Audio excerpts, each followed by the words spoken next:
Yo.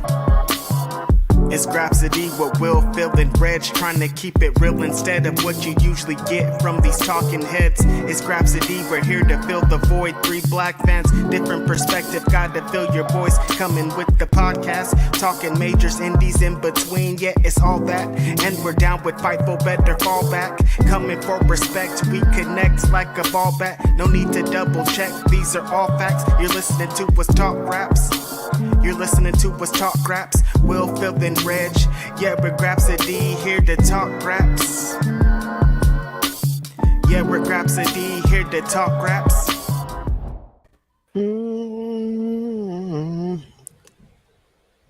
It's clobbering time. Oh, wow. W-O-W. Y'all going all in, I see. I don't know we're going to have bits and skits coming into this.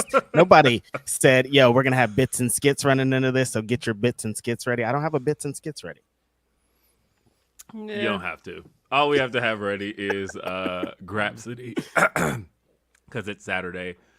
It is September 10th. A kind of a weird anniversary. I'll explain why shortly.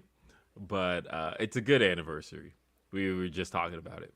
But I'm Will Washington. And also here is Philip Lindsey.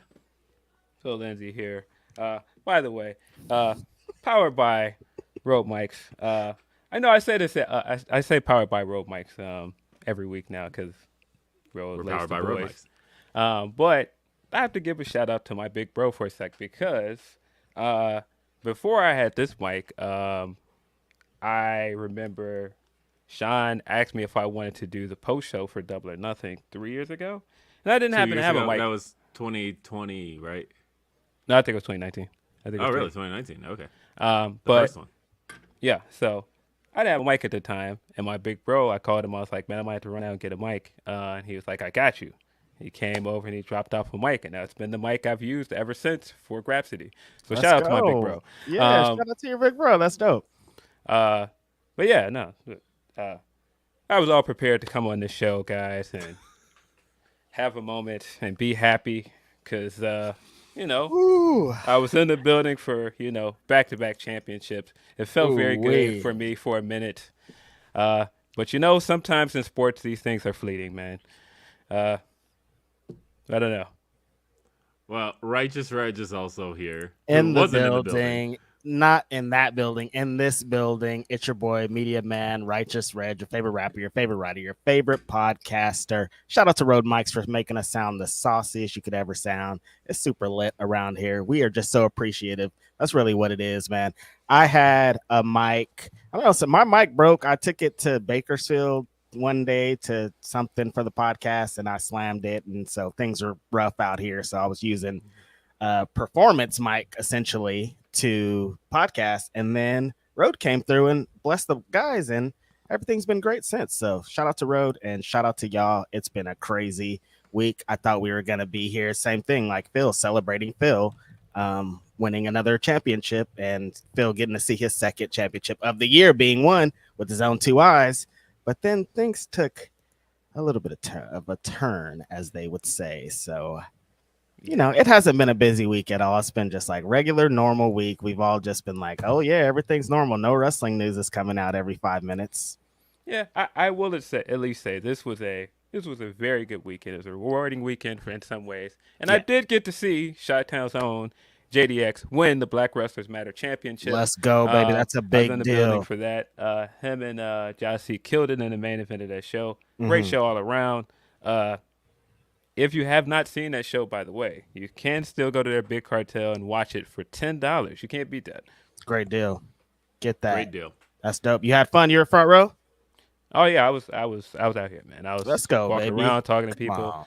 Shout out to Carly Bravo. Nixie Boys is in the building, baby. Let's go, baby. Also, always cool to see my guy win a match, man. I saw him get that big W over the weekend. Yeah, it was a fun night. Really good matches. Just that shit. I appreciate it. Yeah, it's that shit. Hey, don't forget, folks, leave us a thumbs up right here on YouTube if you're watching on YouTube. If you're not, that's okay. Because a lot of people, I almost think statistically most people Mm-hmm. are listening to this without video. That's okay. However you're listening to this, give us your feedback. But leave us a thumbs up. That helps us the most. We also love your super chats and your humper chats. Those really help support what we do here. There's a lot of things that help support what we do here, including Like that tradition of your phone going off at 9, 10, or whatever, 10 every single time. All 52 episodes that we're going to be soon approaching. Look, the reason for that is because that's my alarm for when I wake up to do the show, or that's my reminder to like do the show. And for whatever reason, my hand is in the habit of snoozing and not stopping it because it's like, sometimes I actually am in bed and all right, I need to get up. Give me 15 more minutes. So I'm in the habit of snoozing. I should have snoozed that like 15 minutes or stopped it 15 minutes ago and I snoozed it. But gotcha. Anyway, super chats, humper chats, they really help support what we do here. Also subscribe to Fightful Select. Fightful Select, it's only $5. If you haven't gotten your $5 worth this last month, I don't know what to tell you. I don't feel like you would get a better deal in wrestling news than that. Plus, your boys are on Fightful Select now. We are. Right now, it's about a bi-weekly thing. If it comes to a point where we got to start doing it weekly, we're going to start doing it weekly. And then we got to invoice Fightful for it weekly. But I'm not going to be mad about that at all. Oh, of course not. But at the moment, we are doing the bi-weekly Ask Grapsody. I believe that would make this week the next one.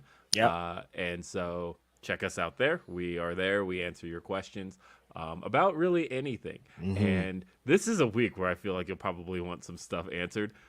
So definitely check out Ask Grapsody. And that's a part of Fightful Select. Again, just $5. You get so much content for that $5. And hey, we hit 11,000 subscribers this week. And holy crap, like that's a lot.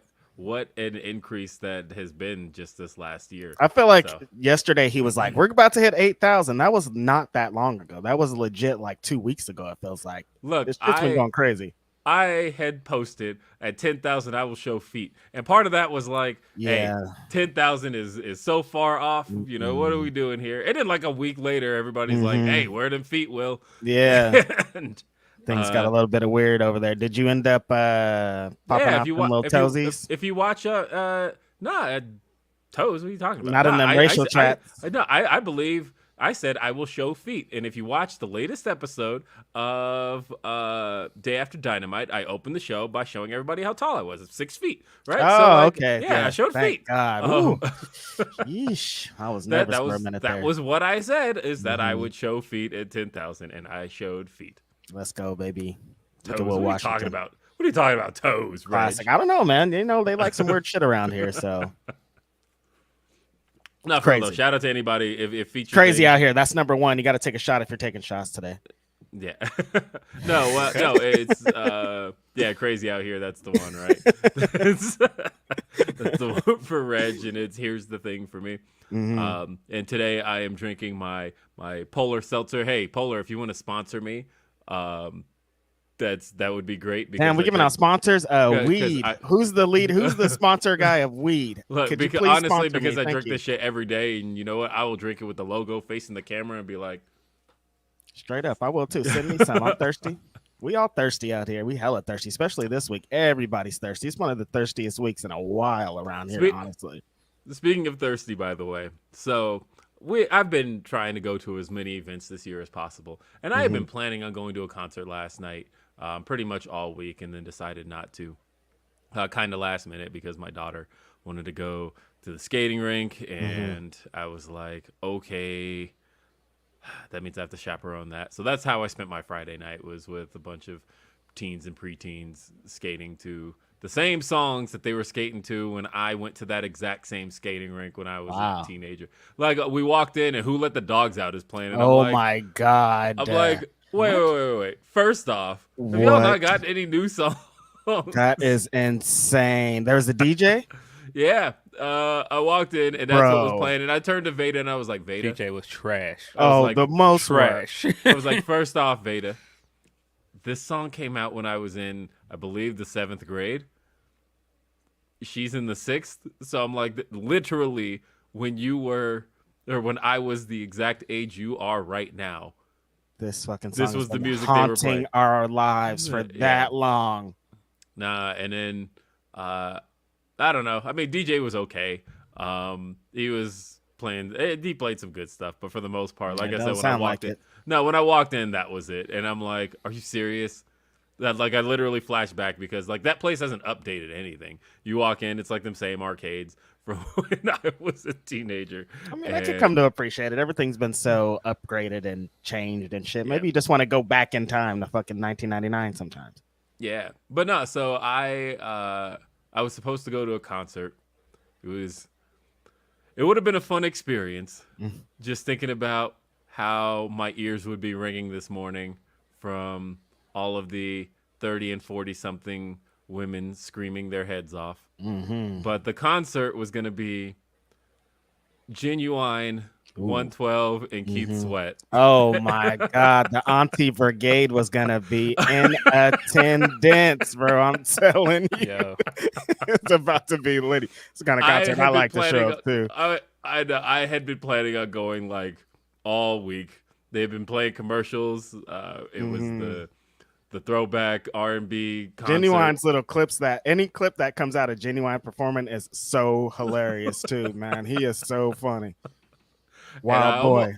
I almost went. I would almost have my ears ringing right now from, like you said, the Auntie Brigade. They would have been out and it would have been lit.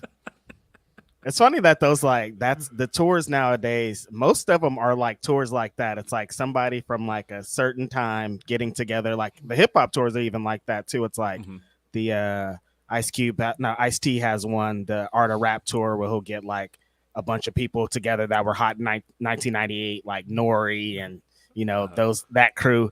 It's really dope. I appreciate that. And then they do it on the pop side. You see like New Kids on the Block on tour with whoever else was popular during that time. It's super dope, man. I love that everybody's out there getting that money. Oh yeah, it's not over. Like that's what I was telling my kids, because they were like, they said, "So why do you want to go to this?" I'm like, "Because honestly, that's my music. Keith Sweat, 112, and Genuine. That's my music. That is." So, yeah, would have been fun, but I passed up on it to chaperone preteens, and it was still got some music from that time, so it worked out. You might have heard a Genuine song while you was there. I don't know. No, it was mostly Drake. That's was drowning the. Good for Drake. I like it, man. He's the guy. They're gonna play his music wherever you're at, bro. Show up. Drake got to chill out with these hairdos, bro. The hairdos are crazy. That slick back thing he has now is weird. Yeah, hella weird. Like, I know you're like the biggest rapper in the world and you can get anything off. Okay, now that I think about it, yeah, you're the biggest rapper in the world. You can get anything off. Have fun out there, bro. You're rich. You got it all. You got 20. And they were playing them from can still bag your girl with that hair. So exactly. No, they were playing them from different eras too. They had people skate talking about passionate for miles away. Like it didn't matter. It was all Drake. You used to call me on my cell phone. So he could just dominate a whole night with his different eras. Dominate a whole night. Damn. Yeah. And everybody just skating in circles and shit. It's all great. The bro's getting paper. As long as you're moving clockwise, that's how it goes. Did they still have the turtle races? You get on the little, you get on the seat and then you're behind them and you push them. Is that still a thing? They were doing what games did they do? They were doing like the limbo and what was the other one they did? This is a downtown where like as soon as they say downtown, then everybody's got to drop down and get low and then drop down and get your eagle on. I got to see it. It's going crazy at the skate rink. It sounds like. Yeah. And then of course it would be a night without some teens getting into a fight outside. Oh yeah, this come on. How it goes. So. Yeah. Matthew Plus people says, in their fights, man. I don't know what's going on out here. It's crazy. Matthew Plus says, money for Will popping me with the feet Swerve on Dad. Swerve, I don't know what you're talking about. Swerve? Swerve was there too? I said I was going to show feet, and I showed feet. So I don't know what anybody was talking about there. It is what it is, you guys. Come on. Drew Nicholas says, thank you, Cher Delaware, for saving FTR and Hangman. Reg, you should have been in that press scrum to make Punk cry again. Probably would have helped matters a little. I mean, he needed some kind of help, but I don't. There was nothing to get Punk to cry that night. He came with intentions, and it was to bury some people, and he went off with it. So yes, Yeah. I'm gonna cherish my moment though. Like out of all this, like that's what I thought about this week. I Like, mean, I I have will my say, scrum moment with CM Punk. I don't know about the rest of y'all. You know what happens when I get up in there. credit where it's due to Reg, though. CM Punk has done 3 scrums this year. Reg was at 2 of them, and only one went badly. You never know how that might have gone. Board. Numbers are on the board, and if you check the numbers, my numbers say that it's lit when I'm there. No, maybe the opposite. It's not lit when I'm there because it was super lit when I wasn't there. So I did appreciate. I don't remember which one of my followers was, but she was like, "Yeah, seemed like he was mad at everybody, but you and Will, man, he was cool with you guys." Oh yeah, when I gave my name, he's like, "What's up, Will?" He did calm down. Yeah, he put some sauce on that joint, bro. He was like, "What up, bro?" I was like, "Wait, what? Yeah, well, here's the funny thing too is that I was like moments because like I've met Punk a couple of times, right? And same thing Phil Lindsey has as well. And you know, I saw maybe last time I saw him in person would have been April, yeah. It was right after WrestleMania, and you know, I was talking to him, and he's like, "Call me Phil," you know. And so, like, I've had that in my head this whole time, right? And I'm like, after all of that, do I call him Phil? No, don't call him Phil. And like, don't do that. But I will say, going back to Drew's story really quick, because we gotta tell some Chicago stories. Because I got into Chicago Saturday morning, and it was fun. It was a hoot. I got to. You was on the grind when you got out there, huh? You started going for it as soon as you. I was really busy. Pretty much, I was everywhere. I was driving wrestlers around. I was doing a lot of stuff. I got around in Chicago, and I was with Cher Delaware when she dropped that bottle off at FTR, which I think was kind of her viral moment a little bit. What was fun about, like, I took all them pictures, all those pictures with Cash's facial expression when he saw it. I took those. I was really proud of those. That's why I posted. I was like, I deserve a Pulitzer for those pictures because I got the moment in there.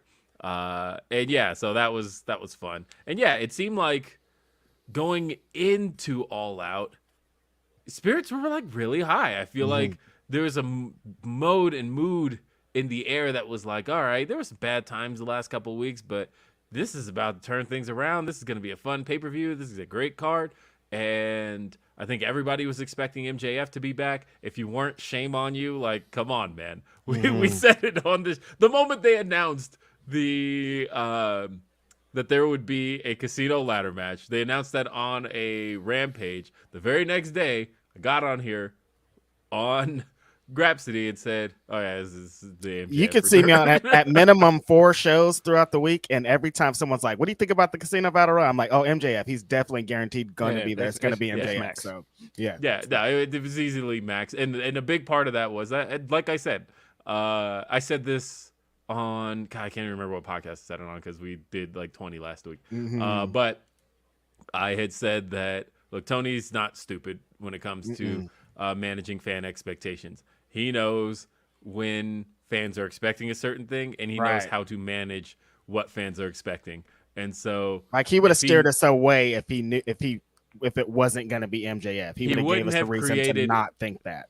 Yeah, he wouldn't have created any scenario where a wrestler could be returning that's not like, or there's a mystery spot where it's not going to be MJF. Like, he knew how to manage those expectations. It was the same thing with Kenny's return. It was the same thing with Punk's return to wrestling in general. Like, he knows how to manage those things. And so there was like no doubt that it was MJF. Really good return, by the way. Yeah, that's the way they did it. I like it. Great.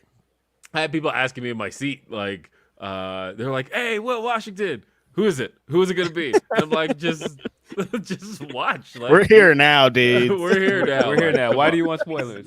Yeah, and it's the opening match. Like, you'll see shortly. And even still, as I saw people, in their seats were like, "Was that really MJF? I don't know." And I'm like, "Did you see the way he got in the ring? On, he dude. wiped his feet before he got in the ring. Mm-hmm. The tan that you could see on his arms, like that's Max, you guys. That's Max. Yeah. No, it was funny too. I saw a tweet that was like, all the men on Twitter are like, "Look at the way he's walking, like that's MJF." And so all the ladies on Twitter were like, "Look at that ass, that's obviously MJF." Like it was basically. Yeah, I saw a lot of people doing that. Definitely caked up like MJF. I saw that a lot. I missed that part of Twitter. I don't know what was going on. That. I saw that. A few times. I follow enough ladies on Twitter to know.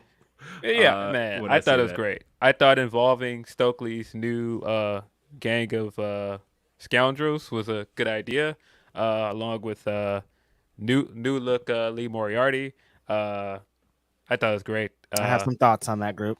Well, I imagine you would, because it contains ass boys. So, but I drew comparisons. I don't know if you saw this, Reg, but I drew comparisons because, as I pointed out a few times, MJF is a student of CM Punk, and so as I pointed out on Twitter, I was like, "Hey, what do you do when all your friends are hanging out with the other guy that you don't like? You don't have the Pinnacle anymore. I don't know. You just go and get something very similar to the Nexus."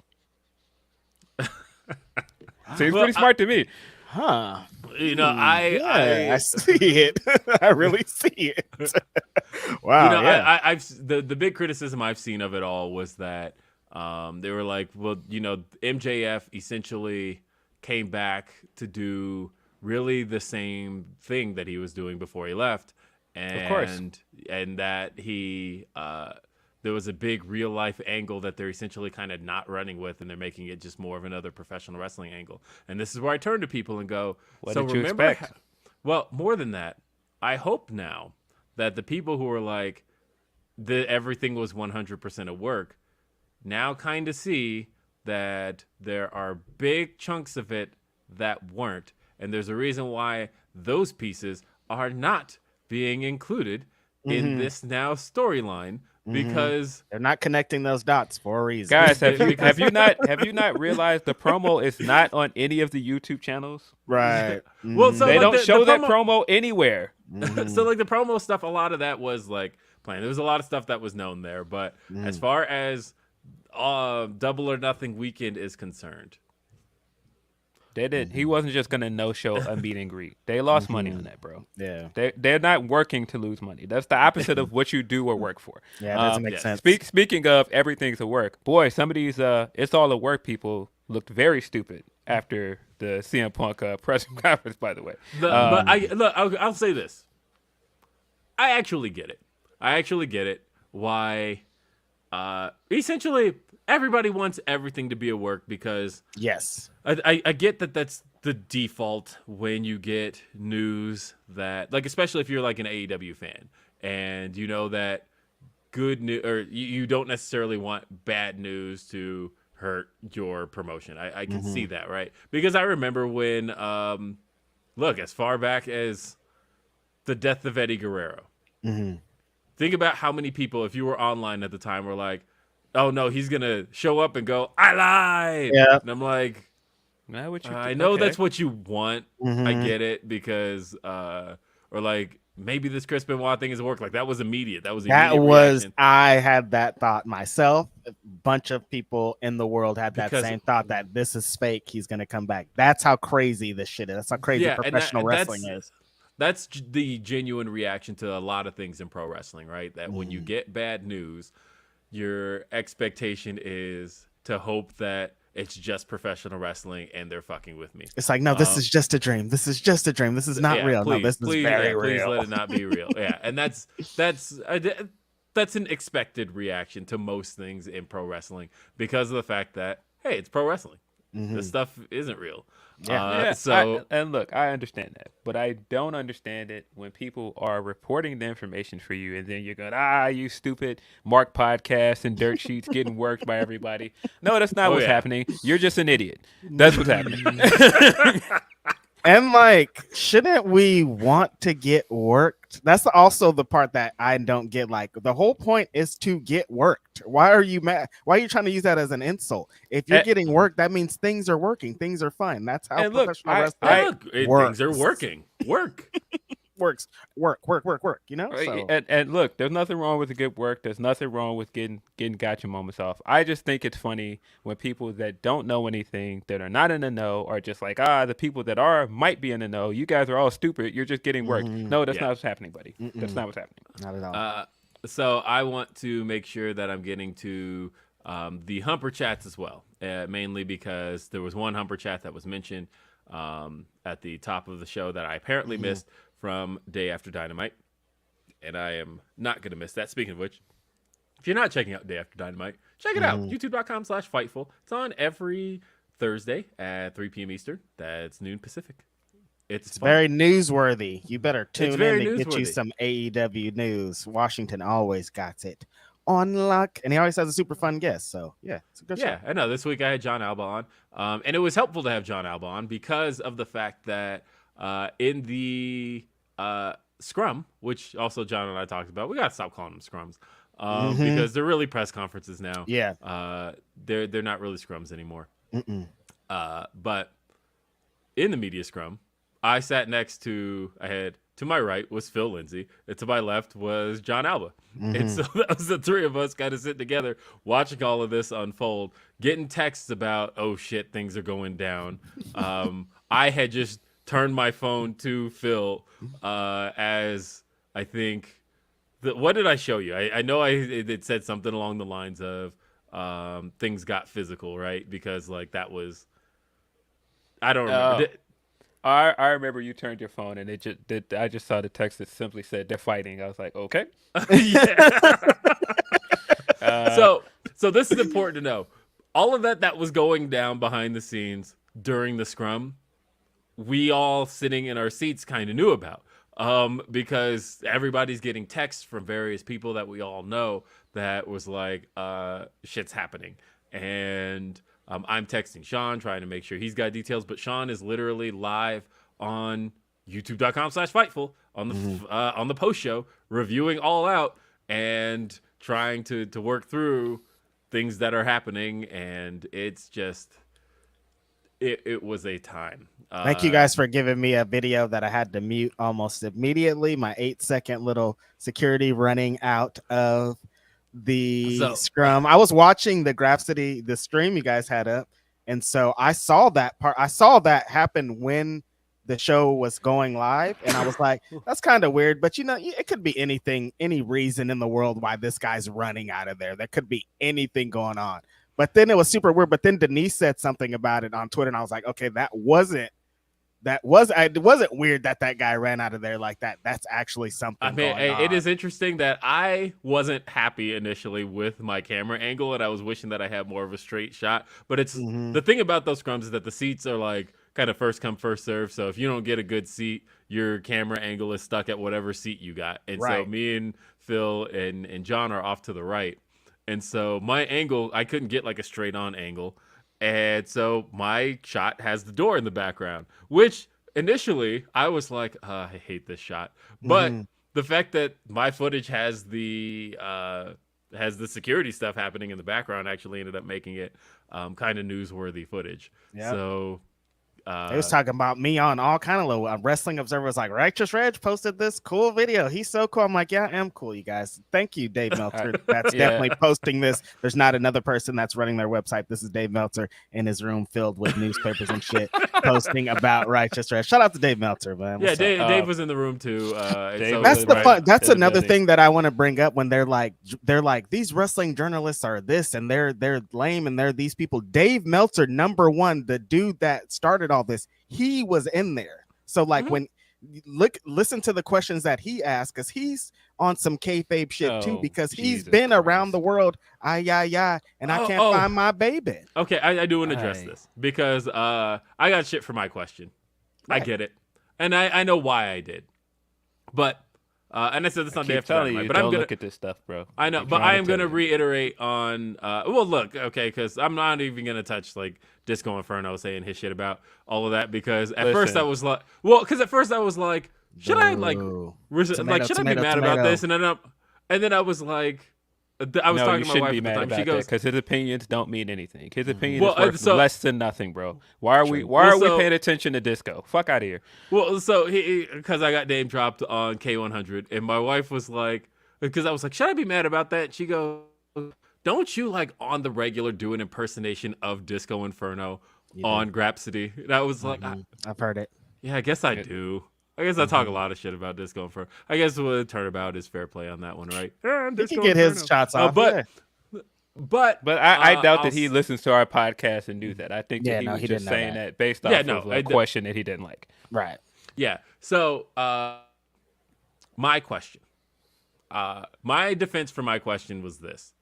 I get it. There was a lot of people who came at me who were like, look, for all the stuff CM Punk said, for you to bring it back to the match he had with Jon Moxley and ending Jon Moxley's streak felt Bush League. And I thought, or Markish, whatever.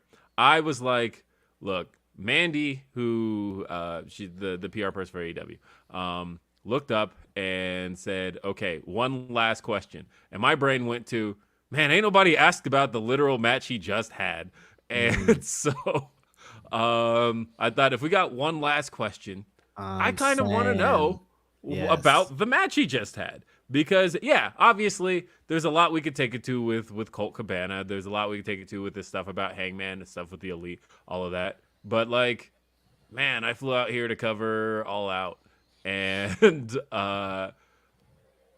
in that moment, and maybe if you gave me 5 more minutes to think about it, I might have changed course. But in that moment, with one last question, I'm like, okay, I'm the stat guy. One of the stats that's like standing out in my brain right now is that Jon Moxley hasn't been pinned since Double or Nothing. And then Tony Khan then reminds me, hey, Jon Moxley ain't been pinned clean at all in AEW. That was his first clean pin. So I'm like, okay. I would say that the best thing about that exchange was Punk turning to Tony and going, is that right? And Tony reassuring him that my guy is right because he knows my guy is always right. Let's go, baby. Now that's what watching. He's going to know. It's not going to be wrong. It's him. Yeah, like I know Jon Moxley's career pretty well. And I do that, yeah, he hadn't been pinned since Double or Nothing 2021 against the Young Bucks. And he definitely hadn't been because he had taken a loss to Lance Archer. That was that Texas Death Match, but that was last man standing rules, so he wasn't pinned in that match. But for the most part, like Jon Moxley has gotten away in AEW not being really like cleanly pinned. That was the first that CM Punk hit him with those 2 go to sleeps and pinned him. That hadn't happened. And so for me, I was like just thinking about. Yeah, I was just thinking about how that's kind of a monumental thing that this is the first time that the face of AEW really and Jon Moxley have been pinned. Sorry, I want to know about that. And so I asked it? Yeah. And so I asked, and I got shit about that on Twitter and whatever. But then I had some people in the other direction who were like, nobody asking about the event except Will Washington. And I'm like, okay, so clearly you can't please anybody. Yeah, and so that's exactly. This week I had a little bit of conversations on Twitter about that. I'm like, having been in there, we know what the expectations are of being in these press conferences. There's a difference between what you think these press conferences should be and what they are. Like, you think they should be some hard-hitting fucking hard copy. We're going for it. But Tony Khan is not. Like, we've been in scrums where he's like, no. What about MJF? Nope, we're not talking about that. Move on. And it's always like that. If you ask a question, you're like, well, what about the spaghetti you guys had last week? He's like, I'm trying to talk about the event we just had. Like, I want to get into the specifics of what happened on this event. We could talk about the business of this event. It's always this event. So when people are on there trying to burn these agendas or something, it's not really for that. Well, like, CM Punk is out there, so why are you asking about other things? I understand, like, in this situation, things were a little bit different, but for the most part, these things are what they are. Well, and so this one was different in the sense that Punk laid the groundwork for this one, right? Yeah. That the reason this one went completely off the rails and lost sight of being about the event was that Punk sat down and immediately didn't make it about the event. grabbed his seltzer water and popped the shit open and he came prepared with this. The story now is that he had told people weeks ago that this press conference was going to be newsworthy, and you could tell he came in knowing what he was about to ask about. That he said, who here fancies themselves a journalist? You knew he was waiting on Nick Hausman specifically to go, I fancy myself a journalist. So then he could take it to Nick Hausman and go, well, because he knew Nick Hausman did improv at one point with Colt Cabana, and he was hoping for a kind of a gotcha moment of, well, so you're friends with Colt Cabana and all of that. So, he had all of that prepared. And then Nick Hausman kind of gave him a little bit of a curveball when he's like, well, I don't see eye to eye with Colt anymore. And he goes, well, that makes two of us. And he said, and you blew my spot on that one. So thanks, Nick. But the point still stands that you guys who fancy yourselves wrestling journalists should disclose who your friends are. And yeah, okay, CM Punk. So straight away, I think that it's funny. The thing that I take away from this scrum and certain things that we just talked about is you don't owe a lot of people on the internet an explanation. You don't owe them a defense. You don't owe a lot of these people nothing. A lot of people get on and they say shit and they don't know what the fuck they're talking about. That's what I just said about people going, oh, it's at work. Sometimes you just don't know what you're talking about. We don't owe you an explanation. That's why I sit and let you cook. I'm not about to explain why I asked the question. I'm not explaining nothing. I don't owe you guys an explanation. I don't have to defend myself because people don't understand what it's like to go into scrum and ask these questions. Hey, if you want to get online and say these guys are shills or these guys are Mark Podcasts or whatever the fuck you want to do, have a blast. You will not get me to waste my time defending myself with you. There you go. Yeah, that's what's up. So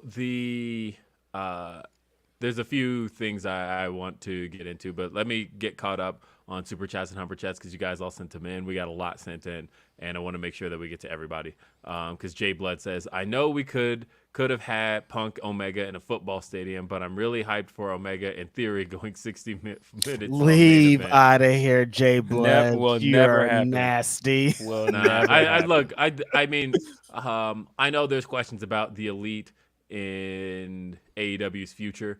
I think Kenny has kind of, unless they back a truck up to him, and even still, he's always expressed that it's really not about the money to him. I think if he leaves AEW, he goes back to New Japan. Yeah. Now, a New Japan dude gives zero fucks that they had a fight back there. They're like, Kenny Omega, come through, bro. We don't care about nothing that happened. Have fun. Yeah. So, the RH says, shout out to Grapsody for being the best podcast out here. That's the super chat. Reg, Phil, in California, baked by Saturdays at work, fly by. Thank you. Yes, we appreciate that. And Matt says, please don't besmirch the Baja men. Matt, leave out of here. That's disgusting. Who let the dogs out? Look, here's the thing. By the time I was in the 7th grade when that song came out, I was already like way past over like poppy type music. So I thought it was lame back then. And it was attached to like anytime you turn a movie on, that song's gonna be. It's like, yo, I can't, man. I don't want to hear Who Let the Dogs Out anymore. And it still happens. They're still bumping that. You still see a trailer and it'll be like, Who Let? You're like, why is there? What's going on here, dude? Why do I have to hear the Baja Man in 2022? They should be on the fucking county fair circuit at this point. Leave me alone. Says Sasha and Naomi taking over the world at New York Fashion Week. Papa H gonna have to open the Brinks truck. Shout out to Sheamus getting that crowd pop last night. Shout out to Sheamus in general. We'll talk about a little bit from Clash at the Castle here in a bit because there's stuff to talk about there. Deontay says, man, this whole been chaotic, lol, but we made it. 60 hours overtime work. My Spotify decided to play all Mariah Carey. Has to be Will's fault. All love. Well, I mean, look, man, I will say that you're not losing by that happening. So, fact. Orion Ben says Stokely on the ladder's top 5 moment of the week. Agreed. Meet Normus says, what's good, fellas? Those of y'all that decided to drop that $5 for select get to see paywall Phil pop off like Chicago Phil post match. Hey, oh man, I feel like people have to stop encouraging me, man. Yeah, you really do have to stop encouraging me, man. No, you don't. No, $5. Fightful Select. Come join us. You get to see Paywall Phil. Paywall Phil gonna go crazy Paywall this week. Phil. Let's just And say look, that. Stop encouraging me. And Paywall Will doesn't bite his tongue much either. Not as I mean, I'm not as bad as Paywall Phil here, but No, Paywall Phil be going ham. Nah, but Ask Grapsody is something else, and it's fun. It's fun more than anything else. It's fun. Look, you get to see like Power Ranger discoveries and shit. It's great. I'm a geeking hoe says Punk and Kenny Omega had deep dish pizza made peace. I don't think that's what happened, but it sounds good. I like to think that this was like the end of Avengers, and they all when they had peace and they talked this out. I don't think that's what happened though. No. Van Twinblade says Mr. Brooks wasn't out of pocket; he is out of his mind. I will say this about that. I don't like people making the guy out to be irrational or crazy in a sense, because I do think that he had valid reasons to be upset. I just think that he handled it very, very poorly. It was just a little bit hypocritical for this to kind of be based off of going into business for yourself and then going into business for himself. That's Is it kind of though? where I land. Is it though? Oh, are we ready to get into it? No, we got some more. We got a whole lot more. Yeah, we had a whole lot more. Hold up. Cool your jets, Mr. Lindsey. Nah, man. Because all right, well, all right. And because we got a question from. Give me just a second. I'm trying to get because it's two parts. So I want to make sure that I just said that he. Never mind. Hold on. We'll get to this in a sec. We're getting to it. Laws says, Morning Grapsody fellas. My most anticipated match at All Out was Starks versus Hobbs. And while I'm happy to see Reg's big homie get a dominant win, speaking of which, I took a picture with Hobbs this weekend. We caught up a little bit, and I never posted it. I'm worried about where this leaves Starks after what was a squash. Do you think Starks' push is now over? No. I didn't think it was a squash either. Now, we did a kind of report. I guess we reported it, that the match ran under, that it went light, as the official wrestling term is, that they had more allotted time that they did not take. Why that was, I still don't know, but that is the fact of that match. I learned that almost immediately after the match was over, that the match went light. I think I messaged both of you immediately about it, but we knew that the match went light. The Hobbs the went point into there, business though- first. If I'm breaking news right now, he wasn't supposed to win. This was all Nah, he just off spine the busted the hell. script. Yeah, He just spine busted spine him 1, 2, busted. 3, ran out of there like the Montreal screw job.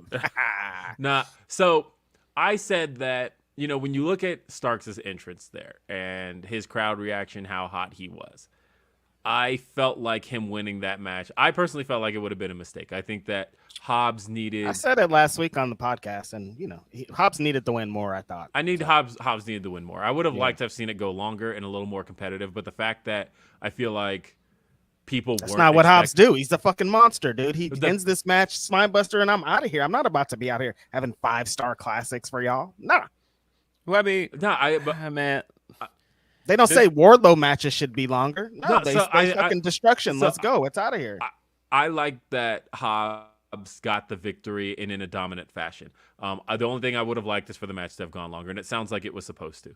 But as far as Hobbs getting the victory, no, I feel like with Starks having as much behind him as he already does, Hobbs to me was the guy who needed to get something out of this match. Yep. And so the fact that he got the victory to me felt like the right call. And I think that sets him up to do, like, even if Ricky ultimately wins the feud, because it sounds like the feud's not over also. Yeah. Even if Ricky ultimately wins the feud, now the fact that Ricky has, now that we've shown that it's going to take a little bit more than just a wrestling match to beat Hobbs, I think makes Hobbs look bigger, badder, and stronger. Like, now if we ultimately add a stipulation to it and it becomes a match where we have a bunch of weapon involvement, whatever. Some kind of stipulation where Ricky has to go above and beyond to beat Hobbs. I A think last that man makes Hobbs. standing type deal. Yeah, you had to keep Yeah, him down that for 2 ultimately seconds. makes Yeah. that Yeah, ultimately I- makes Hobbs look better than just simply having the match with Ricky and Like losing. if he would have just lost clean right there to Ricky Starks, like what that doesn't like. There has to be some kind of. My guy's a fucking monster, dude. He needs to. He's not gonna just be getting beat clean out here. There has to be something on it because, like I said, he's been to the dance a few times, and every time he hasn't got the victory. He needed a victory to be like, I talk all this shit and I could back it up, and so he backed it up against Ricky Starks. But Ricky Starks is by no means out of this. His push isn't over, quote unquote. This is part of the story. This is how the story goes. Yeah, Yeah. I think we got it. Oh, this is Wait, how the okay, story goes. But I it I sounds think like we got- Phil has. I think we got to get out of this. Somebody loses, so Yeah. oh man, they're in trouble. Somebody Mhm. could take a loss and come back from a loss. A loss does not bury somebody, man. And for Ricky, he got over by being a talker. That's what he does. He's Yep. gonna be able to cut promos and heat himself up again. The way you get Hobbs over is give him decisive wins. So this is good for both of them. It doesn't hurt either one of them. Boom. Just like MJF. People thought that MJF was in the mud. I'm like, let MJF talk and he's right back. It's like not hard at all. No. Let's see. We got got another one. This one's from BLK FNX brand. That might be Black FNX brand, maybe Block. I don't know. I always assume BLK is going to be black. So just Yes. Same here. Yeah. So he says, after All Out Sunday night, I decided to order some pancakes at 2 a.m. Just so happened to see a couple of familiar Grapsody guys there. LOL. Didn't want to be that weird fan, though, at 2 a.m., especially after Punk dropped the gripe bomb. Oh, that would have been me and Phil at IHOP getting paid. What did you get, Phil? You got... It's like an omelet. Because I had leftovers in my hotel, so I was like not trying to eat too much. I think. Well, Washington So is such a dad. I'm telling you, day after so I ordered Dynamite. I'm trying to Look, get man, I your was brand trying to- over too, bro. Come on. Yeah, I didn't order much, but yes, me and Phil. You could have come say what's up though, like for real. You absolutely could have said what's up. Yeah. We 'cause- would have jumped on you. I know that there's a reputation about Chicago Phils, and I know there's reputations going around, but I wouldn't have jumped on you. Nah, I wouldn't have. I'm sure As a you matter of guys fact, I are probably would've- wore out by that moment too. Like you didn't even have the energy to try to blow up at somebody at that point. Fucking 2 a.m. after all that Nah, that went I down. wouldn't. I wouldn't have blown up at anybody. As a matter of fact, shout out to everybody who Anyways, did come shout out to everybody who did come say what's up at GCW the night before. That was a great time. Oh, how was the GCW show? Tell me a little bit about it. You saw the War Games match? Yeah, saw the War Games match. Look, I know it gets said a lot about shows at this venue, but it can't be stressed enough how hot that Hoffman Estates venue is. I've never been there, you but gotta- it does not look comfortable at all. Yeah. There's no AC. So Yeesh. when you've got even 500 people in the building, let alone what Mhm. these shows seem to draw, which is a pretty good crowd. They're loaded. I would say there's at least 1,000 there. Yeah. Mm-hmm. It's so hot. And luckily, most part, Denise was ring announcing those shows. So I happened to spot Denise, and she's like sitting over near a fan, and there's a seat next to her. I'm like, yes. I'm gonna just commandeer this real quick as soon as I got there.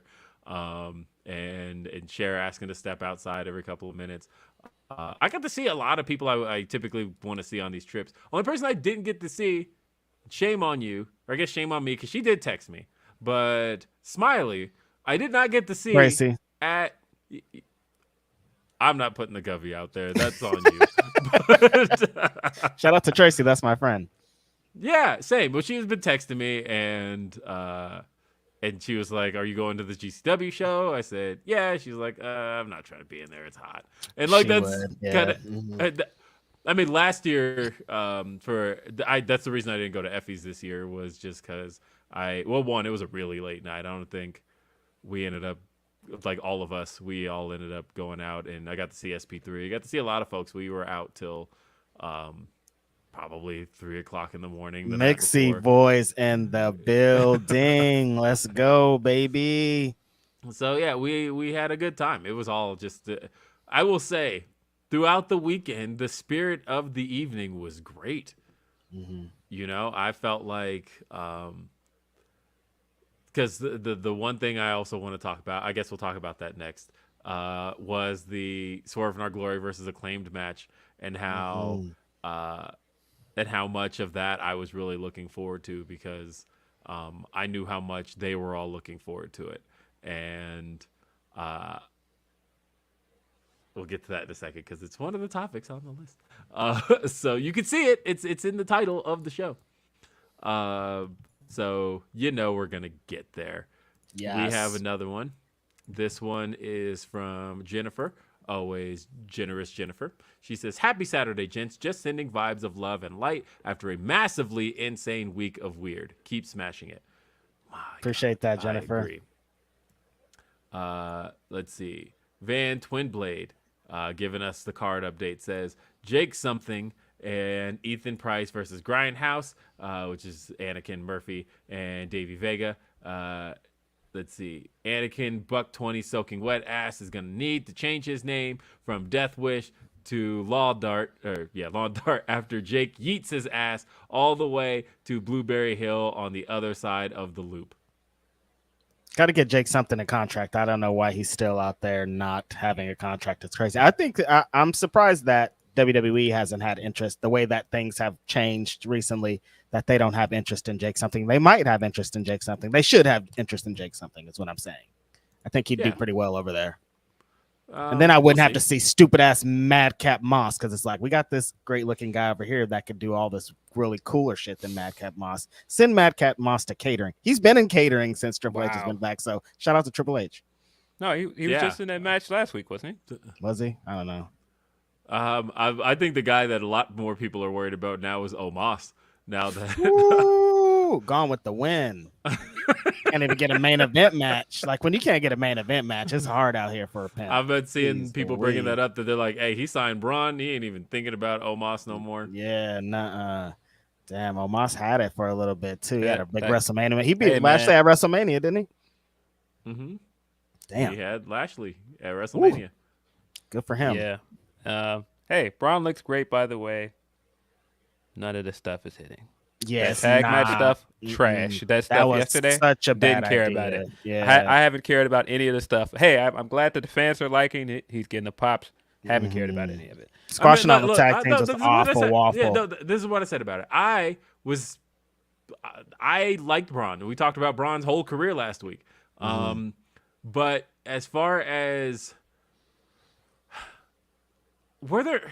I wouldn't have done that to a tag match that had implications. Because it was supposed to crown the next contender for the Usos, and then you basically said, don't matter, Braun. And now, granted, Braun can beat them all up. There's a little bit of protection here over the fact that it was a match that had already been going, so all the guys were exhausted, and the guys that they clearly care about in Kofi and Montez and Xavier, like, all got out of Dodge, and pretty much the guys who got destroyed were Angelo Dawkins and everybody else in the match. My thing is, I feel like, doesn't Raw have other expendable people? Like, the way I tweeted about it, I was like, look, we ain't seen the 24/7 Brigade in a while. Like, I would have had them out there doing some shenanigans for maybe like 90 seconds, and then Braun hits, and he just comes out and just slaughters all of them, and then like got new theme music too, by the way. And then grabs the belt and just like swallows it. Bro, I would have just sent Almost out there and then had them face off and then just punch each other and then have security break them up. That would have been way cooler. I mean, people wanted to see like Braun do all the spots. I was worried though when he got out the ring and he went like that. I was like, nah, they're gonna play the train sound. It's happening. Train sounds out MP3 about to ring off in this bitch. I thought they were about to hit the choo choo on us, and they didn't. And I felt much better knowing that they didn't. They're like, let's introduce all these new guys that are not going to beat Roman. This guy's not going to beat Roman. This guy's not going to beat Roman. This guy's not going to beat Roman either. So, yeah, we're not excited about it. It's weird because Roman's reign has been going on so long. Braun's another one that like he already beat him. He already beat in this reign. So another one of those. Like I beat everybody. Who's next? That's another person you beat is right there. So yeah. So I mean, at this stage now, it's Cody. There's nobody else. Like you just have to wait. Let Cody Rhodes be the one. It might have to be your boy Gunther at this rate, man. He's out there cooking with fire, man. I don't know. I wouldn't be mad at it. But honestly, I think like you don't have Cody Rhodes come in at WrestleMania with that big moment. The next night on Raw declare that the reason he's back in WWE is for the WWE Championship and then lose when it comes time to challenge for it. You can't do that. You have to have him win. Or just have Roman keep it till 2030. Forever. Just have it. It's yours, Roman. Who cares? We don't care anymore. It's your title. Do whatever you want with it. Yeah. Let's see. Eloquent says, peace, fellas. Hope y'all well. WSG finally got his AEW moment. And he did DR Birds too. The AEW healing can now begin. He did. Look, we have to finally not the Kanye quote. Yuck. Shout out to Eloquent. Like first off, you know what my moment of the week was? I'm just waiting till we get the time to really lay it out there. I don't care about this press conference shit. I don't care about nothing that happened. I only care about one thing that happened in this. All right, two more, and then we will get back to it. D-Lo says, not wrestling related, but saw that Winnie the Pooh horror movie trailer. I don't know how I feel about it. Yeah, look, what is that? I saw that shit too. That was weird. I mean, it's just funny. So basically, it's as you know, copyright law. Right. That copyrights all become public domain 75 years after the death of the creator. And so Disney has gotten that law changed a lot because that law only exists at 75 years because Disney kept lobbying Congress to get it changed and get the law can kick down the road, mainly because they don't want to lose the rights to Mickey Mouse. That's ultimately what it's always been about. And so it's the Mickey Mouse rule. The further we get from Walt Disney's death, the more they're like, no, we need 100 years. But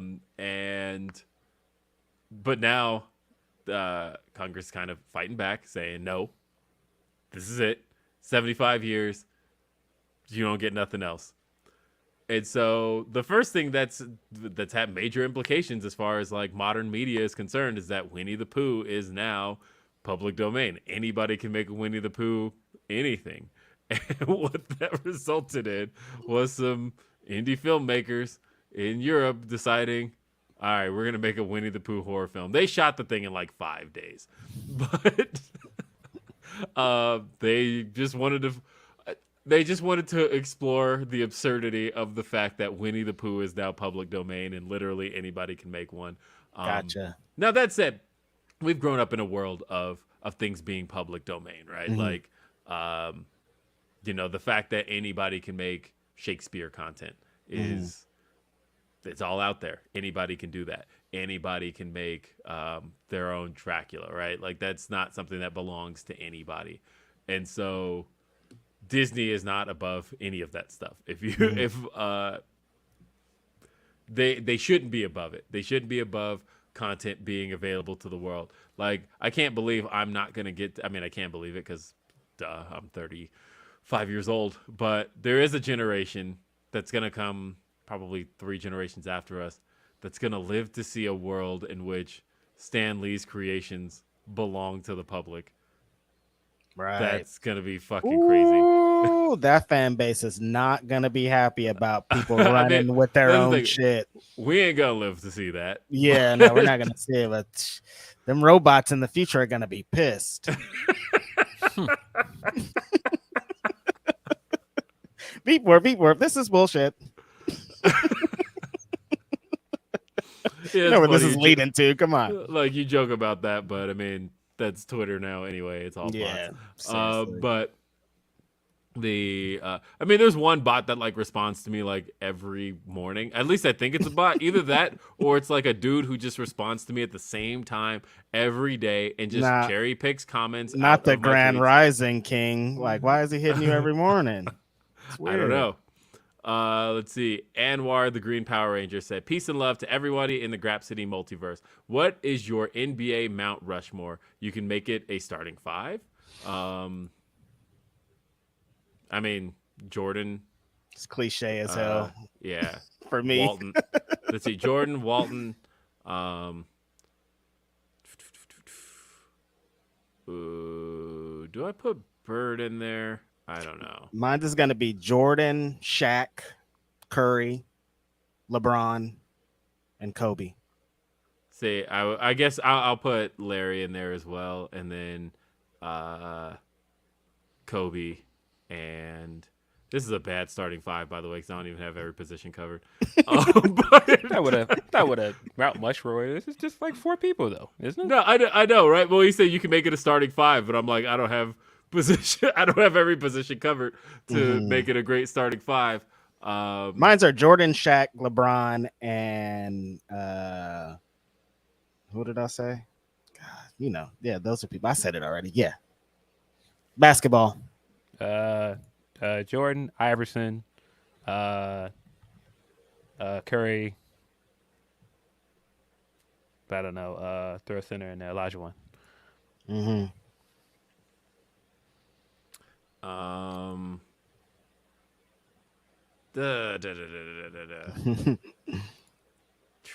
would be my fifth, honestly?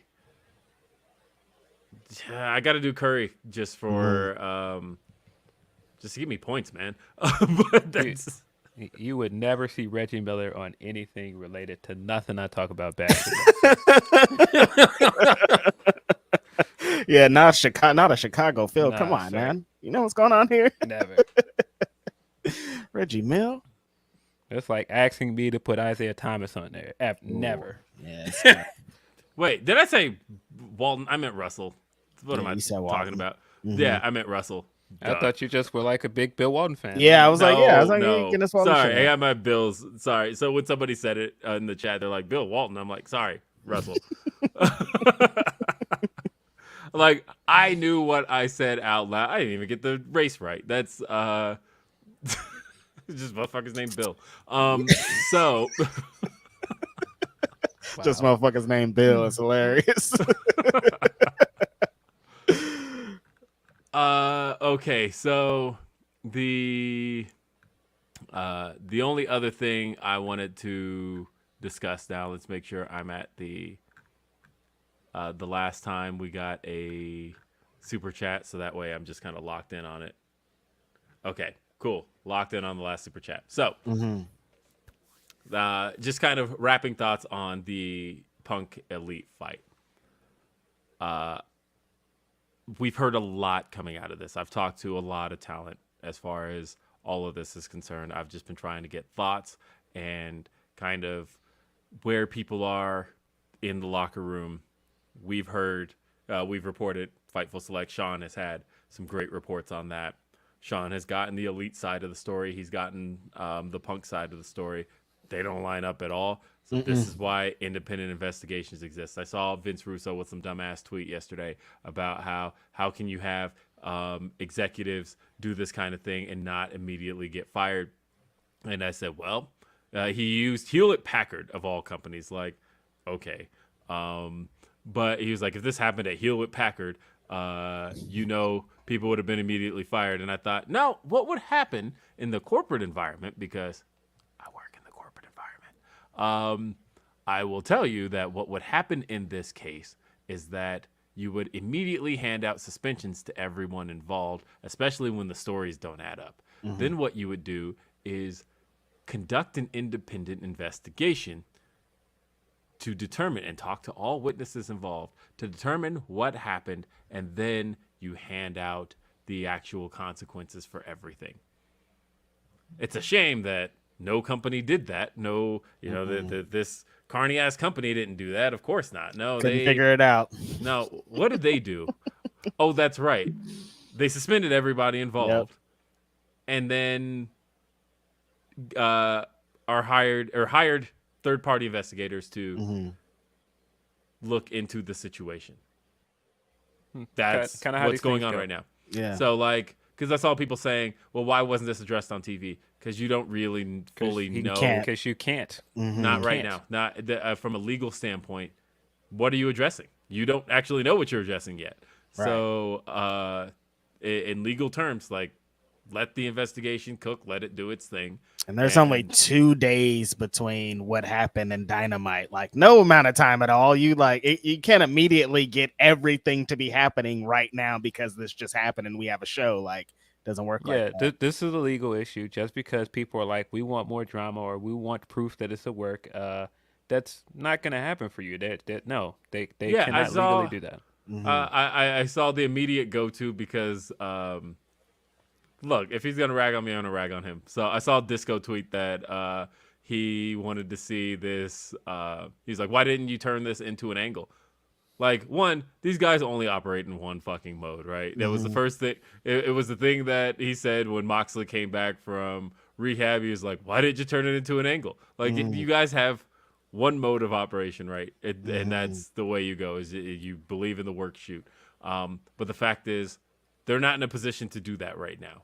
Not yet. Maybe you can eventually make some money off of this. All things in wrestling you can make money off of eventually. This isn't one of those things yet, because there's a lot of moving pieces, and that now we know that the Observer reported on Witnesses this week that MJF is considered to be an eyewitness to it all. What a way to come back, huh? I know, right? He's like, oh shit, what's going on here? And so yeah, there's a lot of moving pieces, and so like as far as they're concerned on TV, none of this gets addressed because it's actively being investigated. And yeah, there could be charges. Like, there's a lot of stuff here. The thing that I have heard from a couple of people, and I think this is really interesting, they said that really since they both came back from their injuries, something has seemed like there's just been a little bit of anger or like something brewing in both Punk and Omega, and that almost like they were kind of stewing while they've been gone. And you can definitely see that in Punk. He came back and like jumped on that promo and was immediately like, hey, fuck Hangman. Like, that was what he did immediately. And by the way, I will say that while things were contentious and there was a lot of anger over what was happening in that media scrum, as soon as Phil and I got in the car, we listened to Hit 'Em Up, because that was exactly what that felt like. It felt like Punk sat down and just went, first off, fuck your bitch in the clique you claim. Straight up. He did that. He did that. That was what Punk did as soon as he got. I felt like Denise was like, why are y'all listening to all of this? Why are y'all so aggressive right now? But as soon as we all got in the car.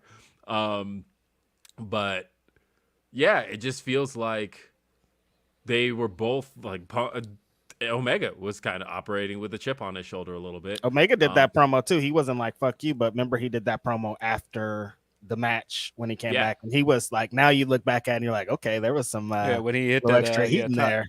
Top that, guys. Yeah, like, and people were talking about how aggressive he came off in the talent meeting 2 weeks ago. They say he came back with kind of a chip on his shoulder, and Punk kind of always operates with a chip on his shoulder, but like this time he has especially had a chip on his shoulder since he's been back. And so and in this particular case, it feels like that chip has kind of been pointing, maybe not directly at each other, but at each other's sides, right? Because some have speculated that the stuff Omega's had to say is really directed at FTR and those guys, and Punk was very direct in that he's talking about the Young Bucks, he's talking about Hangman, and in talking about that clique of people, that would include Kenny. So yeah, their animosity has been very pointed at each other, and we ended up here. who knows? Like I said, the two sides are so different that it is really hard to just look at both sides and go, okay, well, one of these is right, because if one's right, one is really wrong. So I don't know what. It's like one story Gotta- says that there was like super aggression, and then the other story is like everyone was trying to calm things down. There's like so many different accounts of Kenny was trying to save a dog. And like the people are doors were eating that kicked up. down, all kind of Yeah, like one is like, crazy nah, he theories that's been kick in the slapped door, in. waving the full forward, right? That's one side of it. Young the other Buck side super is, kicked the door open, and CM Punk was just having a pot of tea and just calm, and the most calming thing, didn't know what the hell was going on. What the hell's going on here? What are you guys doing in here? So yeah, like, the other side and was it's like, pro well, the door wrestling, was so wide you open. really never know. We might never get the true story because it's pro wrestling, and like it's gonna be changed to hell by the time we really understand what happened here. That's what eyewitnesses are for, and then eventually, like I said, investigators will kind of come down to, all right, this is what we think happened based on everyone we've talked to. This is the deal. So let it play out as far as that part is concerned. I wanted to talk about Swerve in Our Glory taking on. Whoa! We're done talking about Punk already. No, we're not done. We're not done. You're right. Because I know you had other pieces. So that was the next topic on the list. But go ahead. So, I think this is interesting for a number of reasons.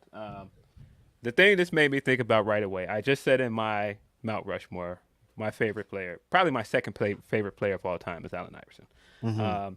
And as a kid, I don't know, if you were an Iverson fan, I'm sure you guys know this, that you had to listen to adults all the time tell you this guy's terrible. He's just a little punk. He's a thug. He has cornrows.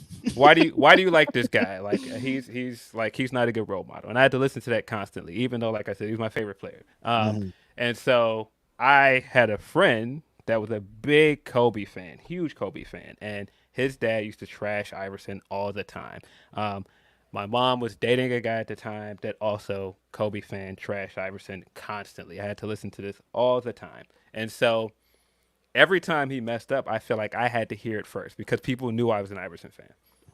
And so this very much reminds me of Iverson going back to Philly for the last time, because for me, I felt like this is it. This is his time to go out on a good note, for him to correct his legacy, direct the ship in the right direction, and he's going to shut up all of these people that are constantly trashing him. He's going to make this right in his hometown. And man, at first it looked that way. He came back. He got the warm welcome in Philadelphia.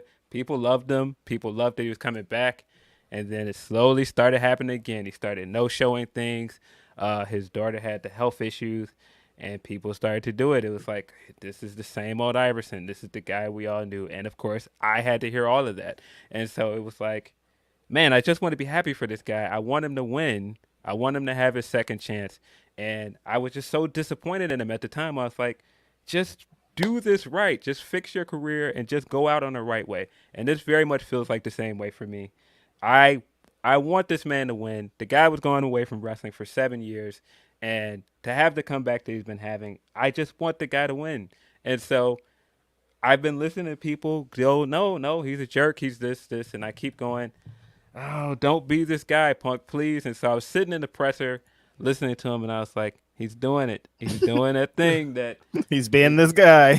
he's being Punk. And I was just like, and it's annoying because, I think people probably thought I was going to come on here and defend him. But the thing is, I can't defend him. Like, he has no excuse for a lot of stuff here. While I feel like some of his reasons for being upset are understandable, I don't think it was the right place or time to do any of that.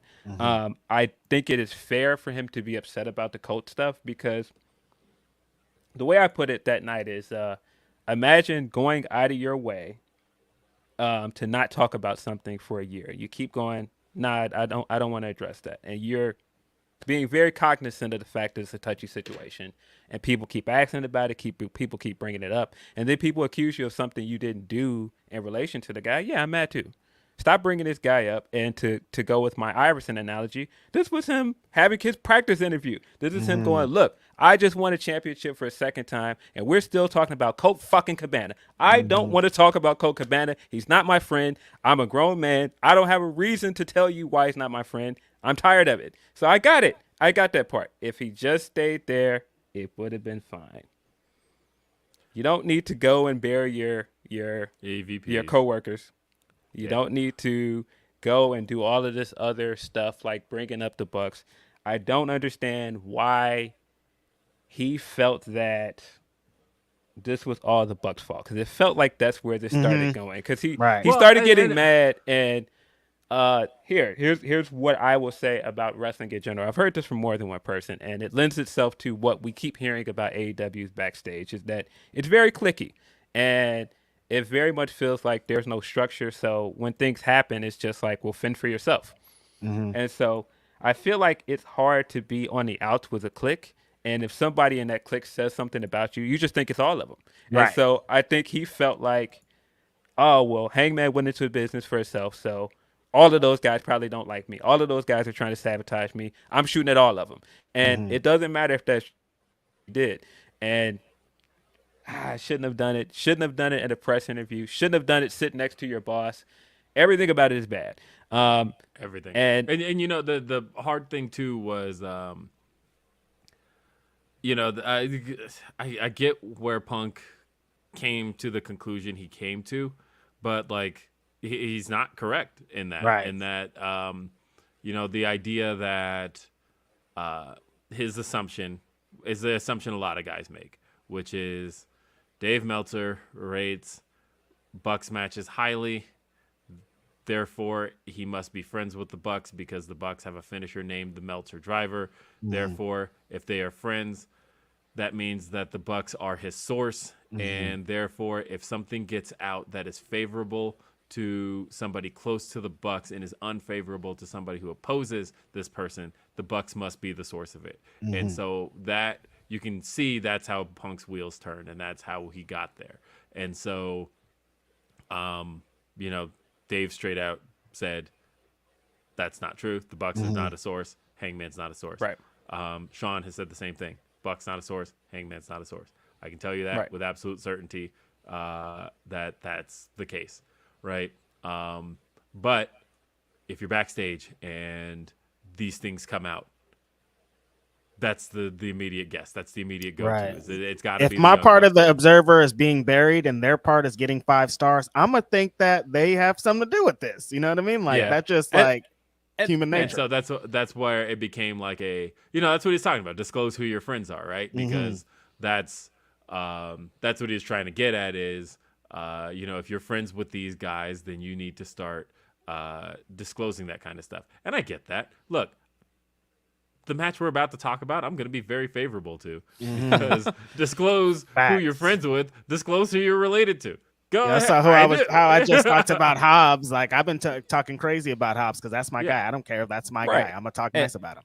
Man, and the thing that I hate to say it bothers me because I it's gonna look like I'm defending him. The thing that bothers me about people throwing so much hate at him afterwards and going, oh, well, he just went in there and just started flipping out. I don't think that's what's happening. And anybody that knows anything about anger management or anything like that knows that nobody just gets mad for no reason and nobody just blows up about all this stuff. No, he's been sitting on this stuff for a minute. I don't think he just walked in and saw Nick and was like, I'm about to jump on Nick. I'm about to jump on Colt. No, I feel like he came in ready to address all of this stuff because he's been mad at it. He was hoping Nick Hausman was there. Absolutely. Yeah, he's been mad at it for weeks. So that's why.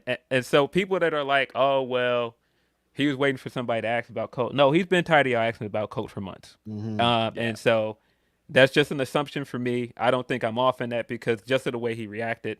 I don't think that some of the stuff he was saying about, for instance, people not want to take advice or whatever and the Hangman stuff. I think some of the Hangman stuff blew up because it was never addressed while he was away.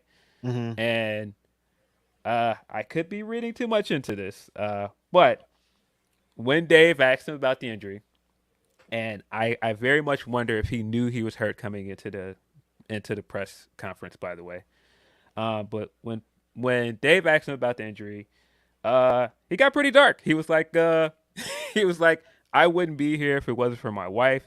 And he pretty much alluded to the fact that he was seemingly depressed while he was away. And that would lend itself to him coming back and acting very weird, being paranoid and frustrated. And again, I don't want to say all of this to go, hey guys, he's having a hard time. And that's why he came back and blew up on all of his friends and stuff. Just give him some space. I'm not saying all that. I'm saying that I feel like he had a hard time with this injury. And I feel like other things happened when he was away, and he's been sitting and getting madder and madder about people accusing him of things that he felt wasn't true. And he just handled it wrong. You know what the wildest thing about all of this is? Everybody involved in this fight is straight edge. So you don't even have none of that to fall there on. Ain't no alcohol, no weed, nothing. None of these people are taking none of that. They're all drinking coffees and sodas trying to deal with this shit. Man, everybody, right? The Bugs, Kenny, and Pug. Like, what? Yeah, it's crazy. So I just don't think anybody comes out of this looking good. I don't think there's any winner here. I think Punk, of course, looks the worst because it looks like Punk started it.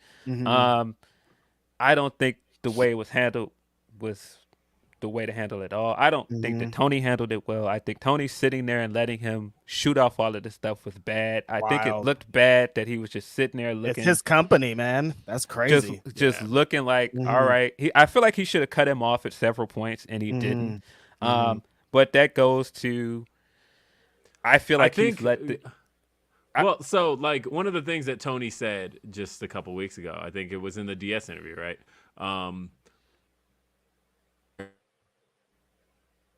I think initially, because you could see the look in Tony's face of like, what the fuck, like, and you know he had said that there's no animosity in pro wrestling that I don't think can be solved in a ring, and I think that. For at least a minute, he was seeing at least something of like. For a minute, he was a wrestling promoter. He was like, okay, like he's going in, like, but also like, wait, he's going in. So it's like the line is just so fine, and it's happening in real time. Like there's so many outcomes Tony Khan could have done in that moment, and he chose to not do anything. Yeah, but like in his brain, there was a whole bunch of things he could have did. Like I don't. Right, man. Yeah. But that's why I'm like, if you're going, let's solve in a ring, that goes back to, I feel like the Hangman stuff was never addressed. It was allowed to linger, and it went on for too long. And I think that was a mistake on Tony's part. I also think that it was a mistake on Tony's part to not address the cult stuff right away. I think he let that cult rumor linger for way too long. You let it seep into your locker room, and you have people in your locker room believing that. And then it got all the way on the television, and still didn't address it. He said that in the scrum, right? He talked about how he thought the worst thing he did with the cult stuff was no comment it because he should have addressed it from the beginning. He should have addressed it a long time ago because it got bigger and bigger and bigger. It's a complete shame that it all got here because I kind of have a question on like, do you guys think things would have changed if the Elite had waited for Tony? Like, say they had waited to run up on Punk to the end of the scrum and Tony came. They didn't, obviously. They didn't wait for him. Do you think things might have changed if they would have just been like, went in there with Tony? Well, this is where it sounds bad for Punk because it sounds like they went and got the closest they got somebody, right? Yeah, it seems like they got the closest thing they could to get to Tony was they got Mega and then they went and got Daniels. So they got mediators. They got somebody. But it still blew up. I don't want to take the onus off of Punk here, but I feel a lot of people fell asleep at the wheel here, and it showed. And I mean, this goes all the way back to the beginning of the year when Swole was saying that locker room is unorganized and that there is an issue with communication in that. And we've seen that play out several times this year. We've seen it play out with the Rosa stuff. We've seen it play out with the Gresham stuff. We kind of seen it played out with the Eddie and Sammy stuff. And so I feel like this is a bigger issue than just Punk, but I feel like he's going to become the face of all of the issues in the locker room now because this is the loudest and biggest controversy right now. But I feel like Tony has to get a hold of what's going on over there, and that's the big takeaway from this weekend. He's got to he's got to get heads together and figure out a better way to deal with issues in that locker room, because right now it's a disaster. Well, one of the things that we did get in the latest Fightful Select report was that there was another talent meeting this past week. Except this one was led by Jon Moxley, Chris Jericho, and Bryan Danielson. Led by the talent, the vets. Who seems, but more so that talent that people are a lot less divided on. That there doesn't seem to be a whole lot of division on Moxley. There doesn't seem to be really any division on Bryan. Everybody wants to work with Bryan. Right. And Chris Jericho's got his detractors, but for the most part, people do see him as a locker room leader.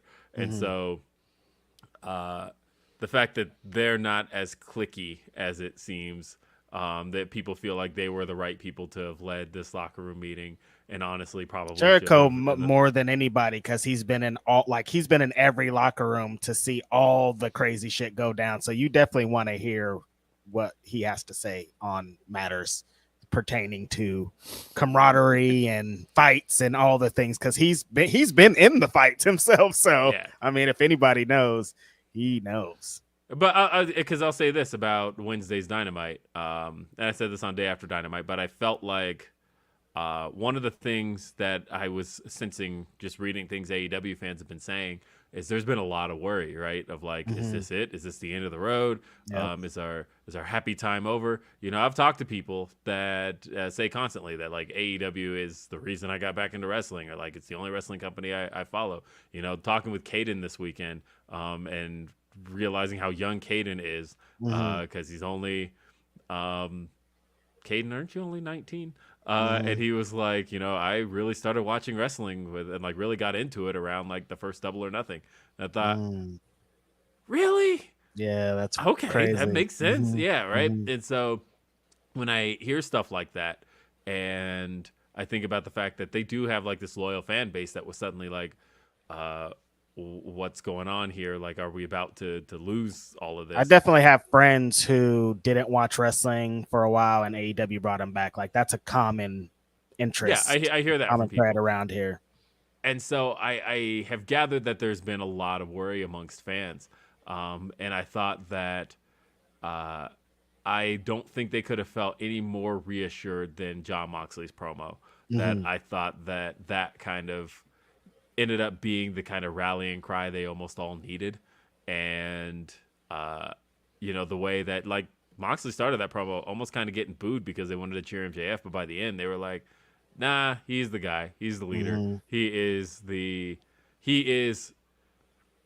and I'm sure somebody will use this incorrectly when I say it, but he is the Rock in this moment. And what I mean by that is how in 2002 when Austin walked out, you needed somebody to kind of remind you that, hey, yes, Austin's gone, but things are going to be okay. And Rock ended up being that guy, right? We still have The Rock, you guys. Everything's going to be fine. That's pretty much how it happened. It was like, we still have Jon Moxley, you guys. And I think Bryan Danielson did his part too, because he came out and had that match, and it's still like, oh, well, you still have Bryan Danielson. Don't forget that this wrestler exists here in this space. So it's not so bad. I think a lot of Dynamite showed that, like, okay, guys, I know things are rough, but we still got top class talent that are going to be here every week after week to, keep this shit moving.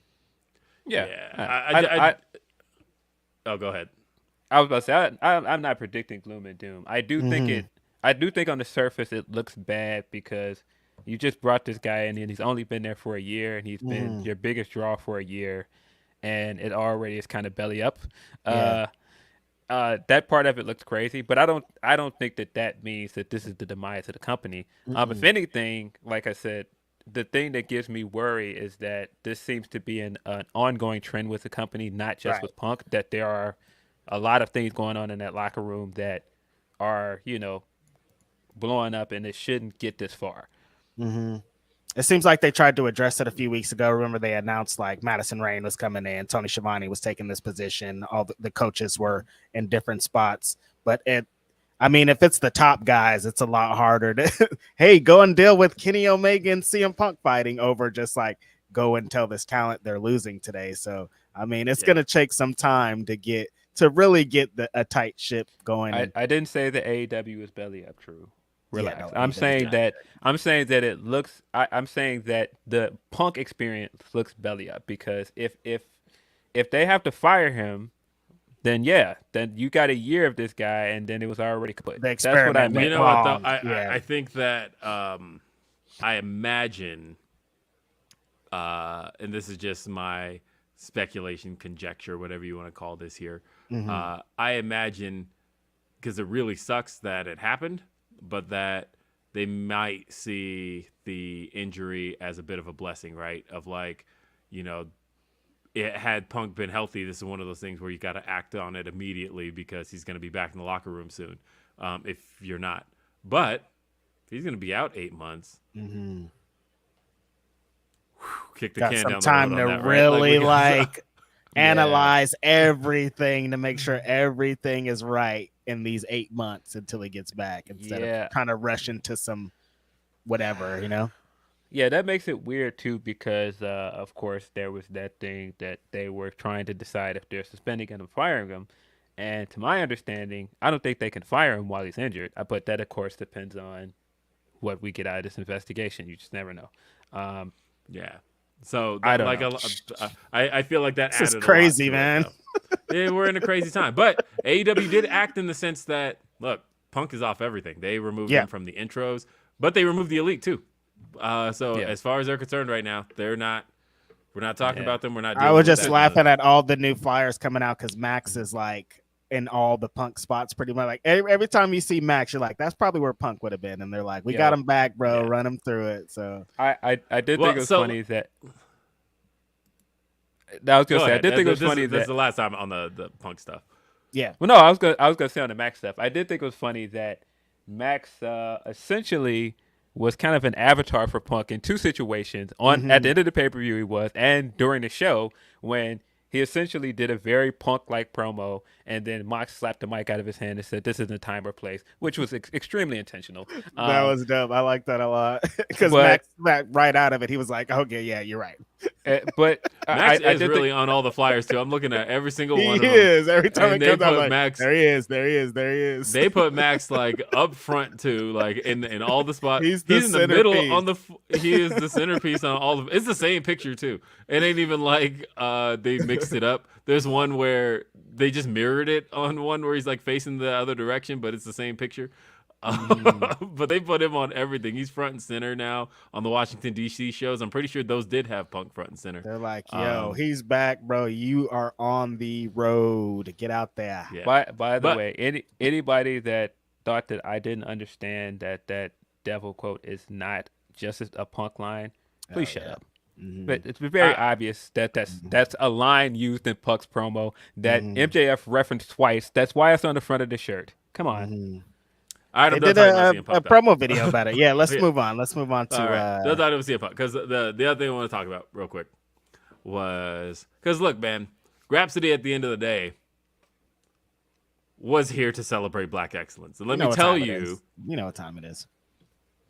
How happy I was that the most celebrated match at All Out, the loudest the fans got, was a match that featured not one, not two, not three, not even four, because Stephon Smith was the referee. There were 5 black men in that ring.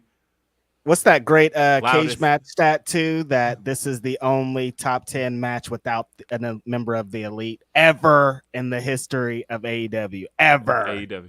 Yeah. Big news. I Big was deal. so happy with how this went. So I know that going into it, they were very proud of the match they had put together beforehand. I knew that. But I didn't know what the match was going to be. Only thing I knew about it going into it was that there was going to be Billy Gunn involvement, and that was it. And that they were really happy with how it's going to go. But you couldn't have asked for this to go any better. Beautiful. They were smart in that, I'm a traditionalist. I get annoyed by certain things. One of the things that annoys me in pro wrestling is when the champs don't come out second. But I'm like, you can't have the Acclaimed not rap at their opponents. Yeah, right? you have to have something to rap at. But in case you didn't gather what this was supposed to be, there are little things here where you should have, where this was designed to get you to dislike Swerve and Keith Lee, specifically Swerve in this case.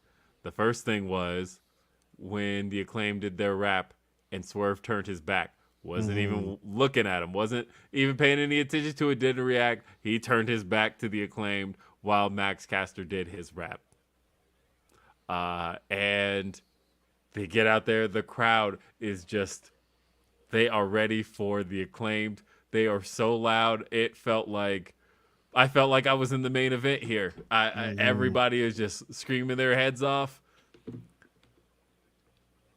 I knew that they were expecting the Acclaim to be cheered. I did not think anybody was expecting how loud it would be. Oh, scissor me daddy, in place of bask in his glory. Are you kidding nuts. me? That shit was great. That was nuts. Yes. And yeah, the Acclaimed, people wanted to see them win. People were chanting, "Let's go Caster" and "Let's go Bowens."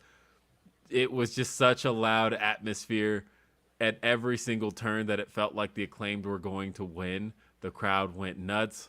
And sure enough, when they didn't in the end, they booed it to hell. After the match was over, the Acclaimed, they attempted to kind of give a bit of a show of respect. They tried to scissor with Keith Lee and Swerve. Keith takes it. Swerve does not, and then flips off the camera. There were plans here, guys. There were lots of plans here.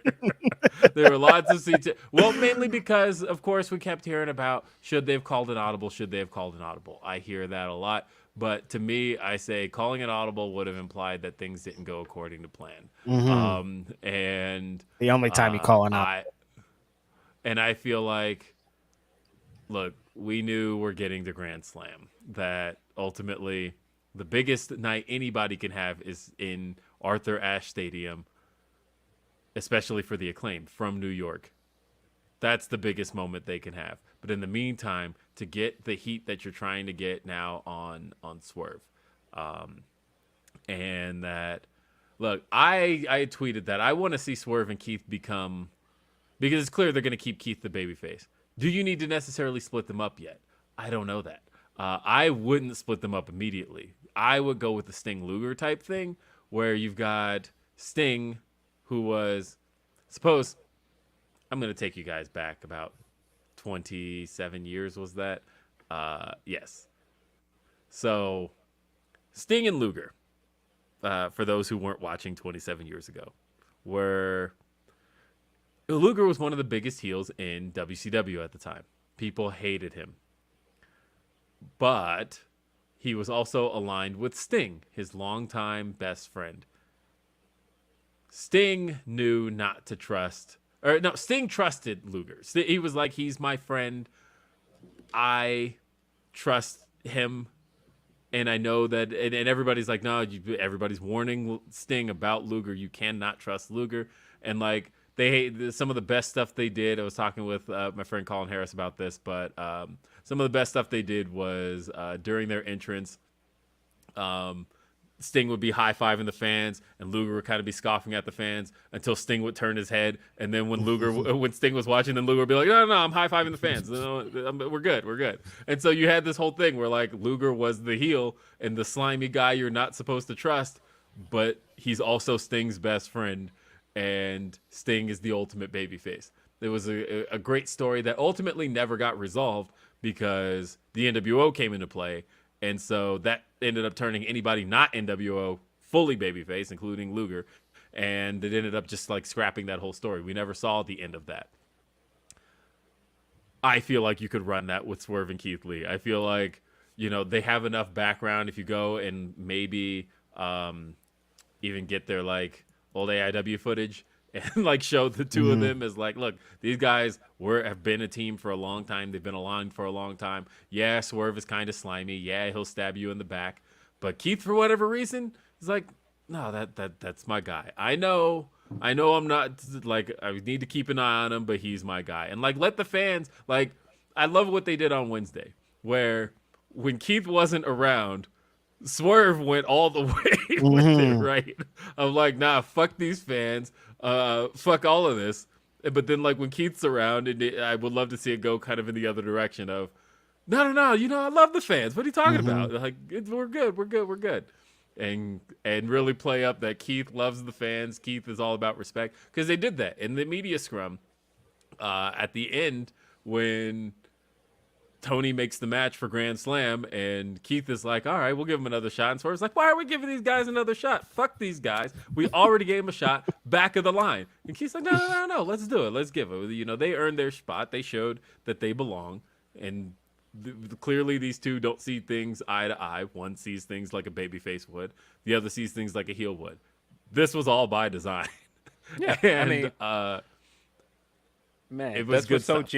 That was so genius about Swerve coming out by himself on Wednesday and stopping him from doing the rap, which is the most heelish thing you could do right now, because everybody was waiting for that rap. Brilliant build-up, by the way, because, like, the thinking about just the genius of everything that went down here. Like, shout out to Caster and everybody who came up with how this worked, right?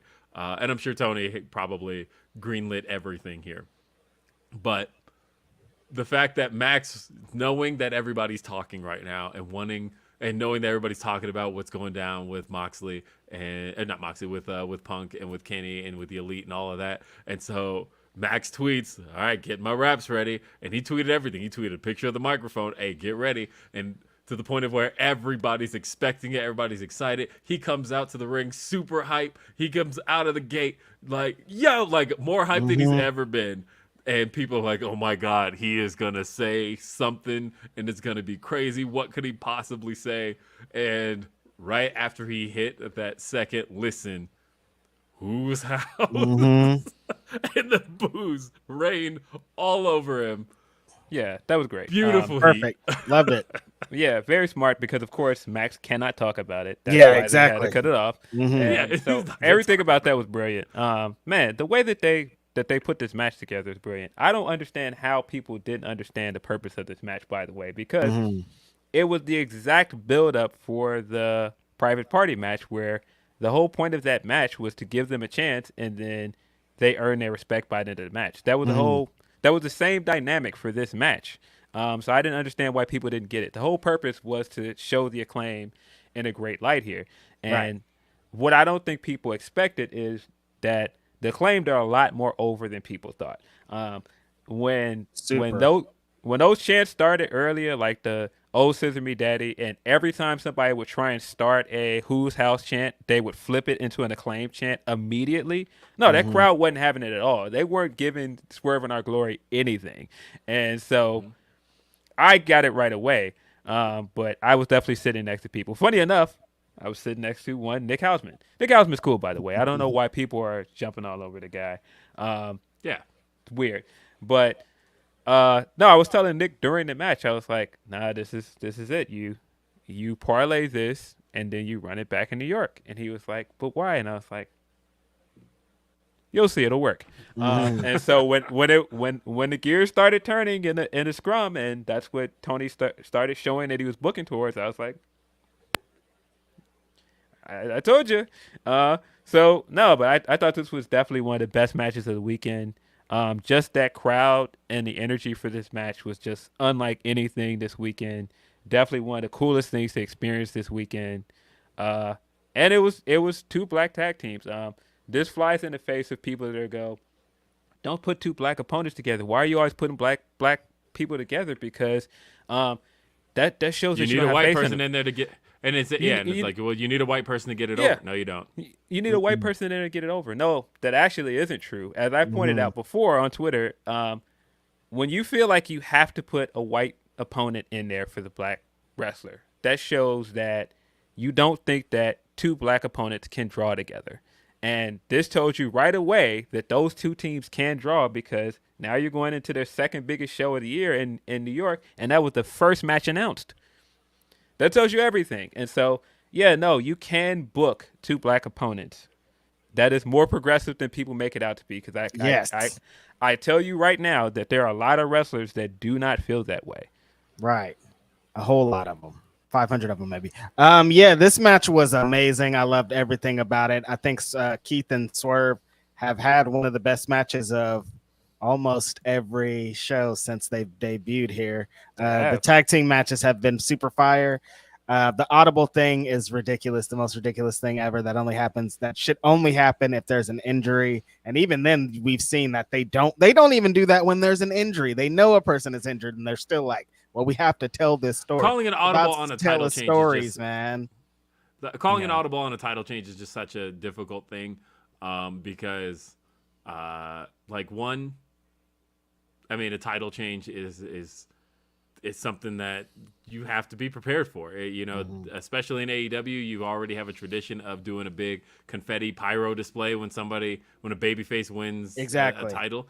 And you're going to get that in New York. You know you're going to get that in New York. And in hindsight, I think that if the Acclaim would have won, their victory would have been a little bit overshadowed, if you know what I mean, since no one's talking about the show that happened that night. We're all just talking about the fight that happened after the show. So they're going to get a huge win at a great venue in New York. It's going to be amazing. Shout out to the Acclaim. They have gotten really over. They have improved 1,000,000% since they started. Anthony Bowens is insane when it comes to the bell ringing. Max Caster's over like I haven't seen. When the first little fucking 3 seconds of their song plays and people go ape shit, man, it's like these guys are it. So it's happening. And then most importantly, I think that with everything that's happened with the top guys, what's going on up top, I think it's time for Swerve to be up there, man. Like, I'm loving this tag team action thing, but like, yo, it's time for this guy to hit the main event. You're losing a couple people, some shit's going on. Swerve is ready, man. He's so ready for this. I definitely had a moment this weekend after watching our interview back and getting him saying again on record that, you know, the goal was to change the narrative for black wrestlers and to do something to change the narrative about him. I've seen so many people that only knew him from NXT that are like, no, this guy's so much better than I thought he was. And that's because I feel like he's being represented so much better there. I mean, watching him in that media scrum being complete his element, that is one of the things that I don't like about the Punk thing, because it overshadowed how good he was in that press conference. Yeah, he was I was all smiles the whole time. Like, Phil sitting right next to me, and I'm just grinning ear to ear, and I'm like, damn, cooking. He's doing great. And I had a question for him, by the way, but I was like, he's working. I don't want to ask that question because he's not gonna give me a real answer to it. But no, he killed it this weekend. He's really been killing it for months, man. And just seeing him among those top 10 matches on Cage Match. I know it's just Cage Match, but it just goes to show that AEW's fan base is embracing him. I love Cage Match, by the way. I feel like Cage Match is, because I know there are people who say, well, that's just a select group of fans. And I'm like, well, so is Rotten Tomatoes. It's a select group of people. So is anything. So is Twitter. So is anything. Yeah. That ultimately, I like it because it's a snapshot in time of what people who follow this stuff were thinking. And that's a great thing, right? That there's rarely any other place you can get that, of just a great little snapshot of, because if people don't review things on Cage Match in the first like 3 days, then likely you're not going to get many reviews after that. Right. So I like it as a snapshot in time of what the feeling was about that particular thing. And that doesn't really exist anywhere else in pro wrestling. Even sure, it's like 400 or 500 people who ultimately voted in these things. Doesn't matter. That's, if you took any type of statistics class, that's still a pretty good sampling. That's a great sampling. And also as a resource, someone who does, researches wrestlers and matches and titles, it's the best. Like, everyone, like at PWI, we all use Cage Match. Like, it's like that's the way to make things happen. So shout out to the people at Cage Match. They're working hard. There's so many wrestlers that they have to keep up. When wrestlers like, I'm not on Cage Match, what's going on? I'm like, it's probably because they have 2,000 people in their inbox trying to get their little stats going off. It's nuts over there. So yeah. Now that said, I don't necessarily, because I said I like Cage Match as a snapshot in time for reviews on shows, on matches, things like that. I don't like Cage Match reviews on wrestlers, because I feel like those should have an expiration. Because when I look at like people's reviews of a debuting wrestler that may have had like a sloppy debut, a crummy debut, whatever, and those reviews are still there, 2 years after that person has suddenly turned things around and turned around the perception. I'm like, okay, see, that's where cage match needs to be a snapshot in time, and wrestlers aren't a snapshot in time. They exist. Their matches are a part of history, are in the books. They themselves are not. So therefore, I think reviews on wrestlers should have expirations. I think those should disappear within like a year. Right. Because otherwise, I don't know. I feel like look at it Pat happens McAfee. a lot with women. Like, look at Pat McAfee, for example. Pat McAfee, because he only had those 2 matches and they were considered great matches, he was like at a 9, right?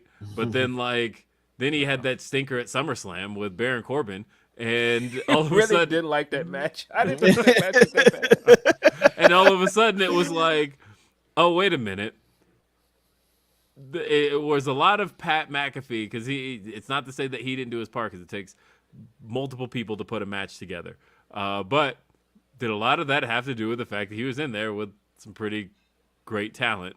And when you put him in there with a guy who's like okay at best, all of a sudden that can kind of bring things down as far as he's concerned. I don't know. We're not going to see Pat McAfee till at least January, because he got took a job, the college football job. Yeah. And so he will not be on SmackDown ruining Shinsuke Nakamura's entrance, and so that's cool. But or overdoing it with that drawing gimmick thing. That got very corny to me. And I'm glad that's gone too. Look, I know people like Pat, so I'm not gonna rag too much on Pat. Just the things I don't like. So it's all right. Everybody somewhere doesn't like something you like. It's okay. Right. Facts. On the WWE side of things, they had Clash at the Castle last week. Big show. Which was a fascinating thing to watch from Chicago, because I didn't see it till Thursday. It was finally the time I had a chance to watch it, Thursday night. And the reason was because I was busy all day Saturday. I was literally at FanFest, and there's people like watching it on their phones, standing in line to talk to Bryan Danielson. And I will say, like, really quick on FanFest, and shout out to everybody I got to see there, and everybody who came and said hi, and just all of that. The shout out to dude who was in front of us in line, who got his apple signed by Bryan Danielson, his tree semen. As we put it. Interesting. No, that's gonna spoil, right? Oh yeah, it was like a real apple. It wasn't like a toy apple. He said he had the idea and was like, he like went to like Starbucks really quick and just got some fruit. And so yeah, I thought it was like one of them give your teacher an apple, like squishy dog toys or something. Like, what, bro? That's just a okay. But yeah, like I said, it was a good time. But people were standing in line watching the show on their phones, and like I remember somebody next to me was like, oh, "Drew McIntyre's got he's got the song Out of Time," and then they're like, "Oh wait, it's just it wasn't the full entrance." So anyway. I finally got around to watching it because I wanted to see what all the fuss was about around Sheamus and Gunther. It lived up to the hype. I knew exactly what I was getting into, and even still, I was very surprised by the end of just how good it was. It is a shame that Sheamus... It's a shame a thing lost our head. Okay. Oh yeah, shameful thing, lobster head. Yeah. So Sheamus, I love Sheamus, right? One of the things, for those who didn't follow me on RBR, I've always thought that Sheamus is a guy who delivers in the ring, and in the wrong hands can be ultra corny elsewhere. I once gave Sheamus best wrestler of the year and worst wrestler of the year simultaneously in the same year, because I enjoyed all of his stuff in the ring, and then he was doing 1/900 fella like outside of it, and I'm like, how is this guy like the best guy in the ring but it's so corny outside of it? And I've liked probably the last 3 years of how they've kind of just like let him be. Yes. And like remove all the corny shit. Let's just let him be Sheamus, and let's let him be just a brawling brute. Yeah, there it is. And he's fucking good at it. We know that Gunther, Walter, we know he's good. He's crazy. But like, you put these two together and they just fucking kicked ass. It was so good. It was so great. It was honestly, Sheamus been cooking since the bar. Really, I think that's what. Like, Yeah. for a while, I was kind of like, I'm not really the biggest Sheamus fan. But then when he got with Cesaro, they started doing the bar, and yeah, just like you, like the last 2 to 3 years, like every big Sheamus match has been like one of the best parts of the show. Even when the shows were not that great, like Sheamus was still out there throwing them bows. But I've always thought he's for delivered in the ring. I feel like at least since like maybe 2012, I feel like, and that's 10 years, I don't feel like he's missed in the ring. He's always, you know, as he likes to say, he puts on banger after banger after banger. Sheamus is that guy for that. And I'm glad he is in a position to show it. I'm glad he is a Hunter guy. Like, people forget that at the end of the day, he is a Hunter guy. Hunter, like, handpicked him and was like, I want to work with him. There's an infamous story at the end of 2009 where all of the vets were assigned an up-and-comer to work with, and they all kind of abandoned their up-and-comer except for Hunter, where Undertaker was assigned Drew McIntyre, HBK was assigned The Miz, and Hunter was assigned Sheamus, and they were all supposed to go into like that year's WrestleMania with each of their guys, and then Shawn ended up being like, nah, I just want to work Taker, and Taker's like, yeah, I just want to work Shawn, and so they both ended up ditching Drew McIntyre and The Miz, which really set Drew back. Miz bounced back because he had other things going for him, such as he had the Danielson thing going on at the time, so that ended up helping. But like Hunter's like, nah, I'm sticking with Sheamus, and worked with Sheamus at WrestleMania that year, and ended up putting him over. And I always think that story is very funny, that Hunter stuck by Sheamus for the longest time. That was his guy. And he's been there for a long time now. Shout out to Sheamus having a long ass career that seemingly is never going to end at this point now. I know. I mean, he's forever. He's lifelong. Just on the main roster, 13 years. Right. Remember, just a few years ago, there was some worry that he was going to have to retire because he was having those back issues. Yeah, the spinal stenosis, yeah. Yeah, and so, man, it's crazy to think that we would have missed out on, like, the run he's been on for the last 2 years. I definitely think that Sheamus Gunther was match of the weekend. Yeah. Dare I say, was this the first time in a while that WWE has had a better show than AEW? I don't know if I believe that, but it was a very good show from top to bottom, other than people getting mad at the finish, which I don't know why you guys thought that Drew was going to win. I never thought Drew was going to win that match. So you guys kind of set yourselves up for disappointment on that one. I think it was more the shenanigans that had people pissed off, that like, oh my God, Tyson Fury. I think that was weird. Yeah, but I saw a lot of people that really thought Drew was going to win because they were like, they built him up with set him up. With the vignettes and everything. And I was like, but that was the point of the vignettes, to make you think that he could win. But yeah, you should walk into every match thinking that there's an opportunity for there to be a different result than I get. And then ultimately, though, look, Roman's not going to lose. And I said he shouldn't lose to somebody he's already beaten. And he already beat Drew McIntyre. Like, it should be somebody that catches Roman by surprise, that somebody that it's a nuisance. Because I've also seen people say, hey, what if they run back Jey Uso? Do not run back Jey Uso. I don't want it. Like, that story is done. It was a good story, but what about A-Town Down? They're just going to keep hoeing him like they did the other day?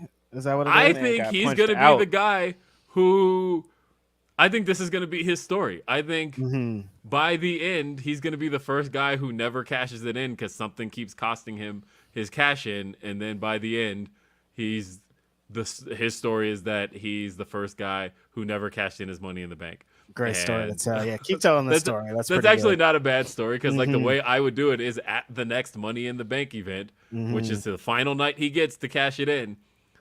He goes to do so, and again, something stops him, and the champion makes their way out, and he's like screaming like, no, and like we fade off. Like it's they go off the air with him looking like, no, I never got to cash it in. It's over. Yeah. But no, this was great. This was a great show, top to bottom. I thought the women did a great job. The Liv Shayna match actually was better than I thought it was gonna be. I still found it to be unbelievable at some points. Like some of the parts where she was getting Shayna on the mat, I was like, nah, I just don't believe that. Shayna, we've seen Shayna in MMA. I don't buy it. But it ended up being a good title. Okay, defense Bobby for Fish. Nah, Fish. let me.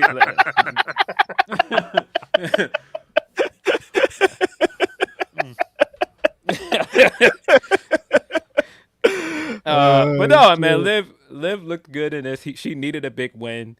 This was a good pay-per-view. I feel like it was definitely probably WWE's better pay-per-view of the year, if not their best pay-per-view of the year. WrestleMania Night 1 is hard to top.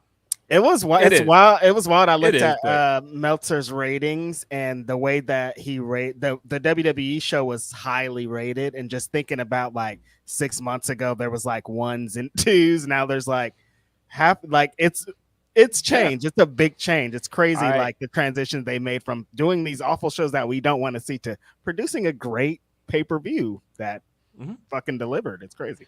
I mean, they had to deliver. Like it's one of those things where, it's weird because if you look at the results on paper, like it's a house show. Nothing really you could remove this show from the history books and like they've been running that main event on house shows for a while. Yeah, story-wise, nothing's really lost. But I mean, I guess you missed the Imperium. You missed the Imperium stuff. You got the 6-woman match that kind of had the story for it that they put prolonged. Like the Rollins and Riddle thing there. So there was no title changes. There was nothing along those lines. But at the end of the day, it's still in front of 60,000 fans. They delivered a great show. And Dom Turning. You got the story of that too. I forgot. Yeah. So like I said, I'm just looking at the results on paper, and I'm like, all of this could have happened at any show that you saw in the middle of Iowa, and it would have been fine. But but at the end of the day, we still got a monumental show that mattered, that felt good. Like the crowd was just really great crowd, super loud. Yeah, really great crowd. They sang Edge's theme. I love crowds that sing theme songs. I'm glad that's become a thing in the last couple of years, to the point of where it honestly feels weird when I hear songs like not sang. Like even Vince, when the crowd started singing No Chance in Hell like 5 years ago. Now when I watch stuff from 20 years ago and the crowds aren't singing No Chance in Hell, I'm like, why? Yeah, singing songs wasn't really a thing back in the 90s and 2000s. It really wasn't. Wasn't and really now, the vibe. The next time Sean makes an appearance, you can just let the crowd sing Sexy Boy. That's how it's going to go because that's what crowds do now. I wonder why we went so long without crowds doing that, though. That is interesting to think about. Singing is a new concept. Right. It's not. Yeah, I mean, but man, the crowd getting over the Bailey chant again and Bailey trying to no-sell it. And it's like, no, Bailey, it's not going to happen. I know you keep trying to heal it up to get them to stop. It's not going to stop. The UK crowd I like her tweet about it, though, about like, what is this, 2015? Like, you guys. Yeah, man, great crowd, great energy for the show, some great matches. If anything, I'll say again, this proves my point that I've been saying for over a year. Rollins coming out there and being over, like I keep telling people. I'm just glad that, like, all across the board, by the way. I don't know, man. Names are fucking back, goddammit. No. Wait a minute. Wait. Don't do the names back. Don't back away from what I just said. Don't act like I didn't just say something. I'm saying this. Well, names are back. I was right. Let's get into it. I was right. I'm saying this because I was using this to talk about the match because Matt Riddle is out there, and his name is fucking Matt Riddle. His name's not an improper noun. His name Riddle. Is Matt. You see how I'm looking at you, right? Nobody look. Matt Riddle being back is cool, but listen, man. At some point, we've got to acknowledge that Rollins' character is working, and it has been working for a while. And I've been saying on this podcast for the longest, and nobody on this podcast will agree with me, but the proof is right there at the shows. I'm not gonna agree with you. Yeah, that's all right. That's cool. Well, we'll just keep doing this dance where you guys don't agree with me, but people keep tweeting me every week to say I was right. But that's fine. Look, Seth Rollins I think is an incredible performer. I said going into this weekend, when people asked, what do you think is going to be match of the weekend? I thought it was going to be really Riddle and Rollins. I was wrong, by the way, because it wasn't. It was good, but it wasn't the match of the weekend. I am just still kind of over stupid looking wrestlers. And like everybody's like, look at Seth Rollins' entrance. I'm like, yeah, he looks stupid. And people posting the pictures of the Edge. Yeah, he looks fucking stupid. Awful. And, I don't know, man. I just that isn't what I looked at from this weekend. It wasn't the entrance. It was him doing this and the crowd singing his theme because it's working. The dude is over, man. I keep saying that, but you know. I'm glad Becky, by the way, has backed keep away no selling from, it though. I'm going to continue to. It's only till he beats Roman. I'm only going to put him over when he beats Roman. If he's just going to play Roman's little second hand, I can't give it. Look, I'll say this. Like I said, it's really just a look because I think that Rollins as a Rollins is an incredible performer. Yeah, he's not better than Will Ospreay. I'm going to say it every single time. He's not better than Will Ospreay. And I'll say this, even when the as fucking bell rings. Even as a character, I think that starting with the Cody feud, I feel like that's where he began cooking as a character, and that he has kind of stopped relying so much on the cackle. I feel like that might have been like a Vince thing of just go out there and just fucking cackle as much as you can because it became like really overbearing and not in a hey, you're a good heel kind of way, but in a is there anything more to this kind of way.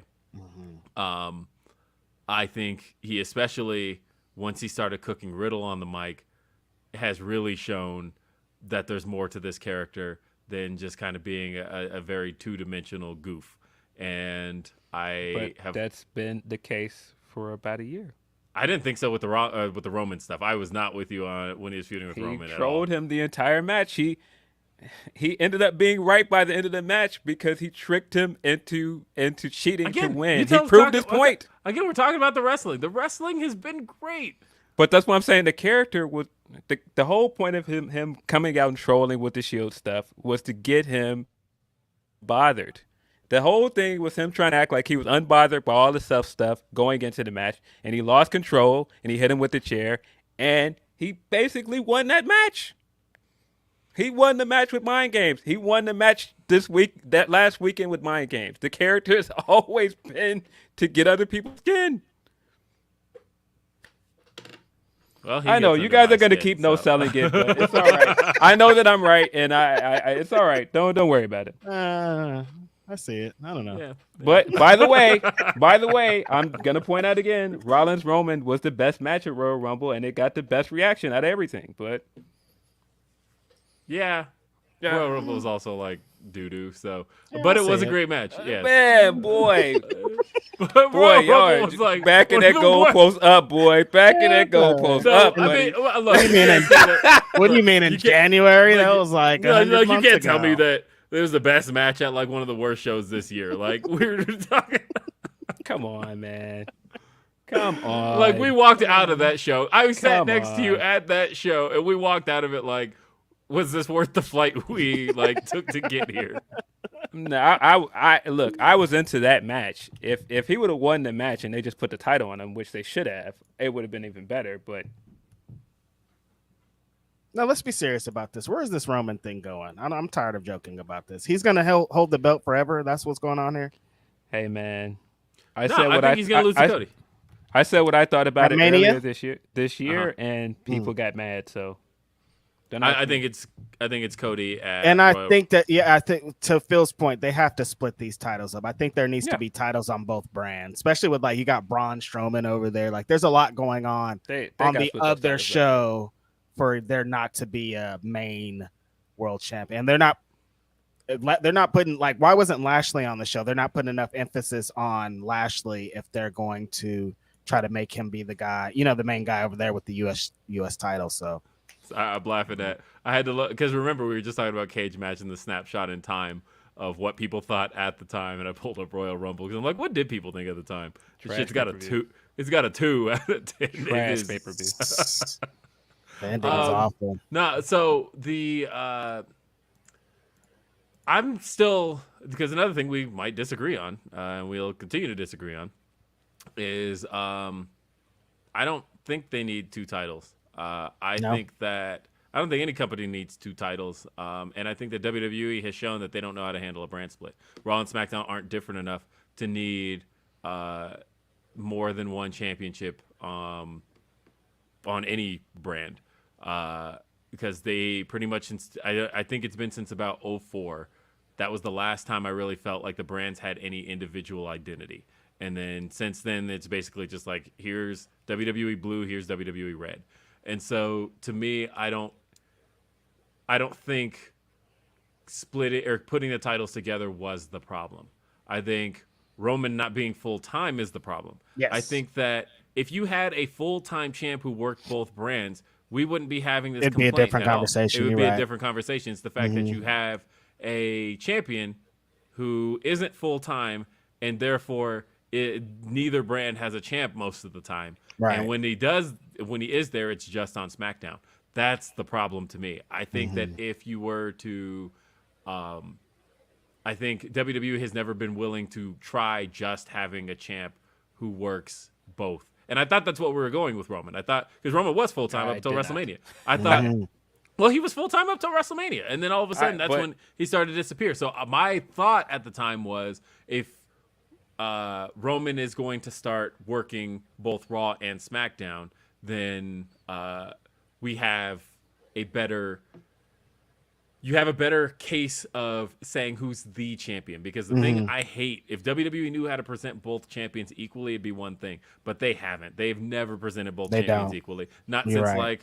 like 2004. It's always been here's the champion and here's a champion. And so and that's how it was. Pretty much Roman won the championship 2 years ago, and it was the Universal Championship is the championship, and then we've got the other one. And I don't like that, because that tells me that the other champion always felt like they'll don't never unify be the the top women's guy. belts. Please don't. That's a mistake. I disagree. I say unify them. I disagree. I think unify everything.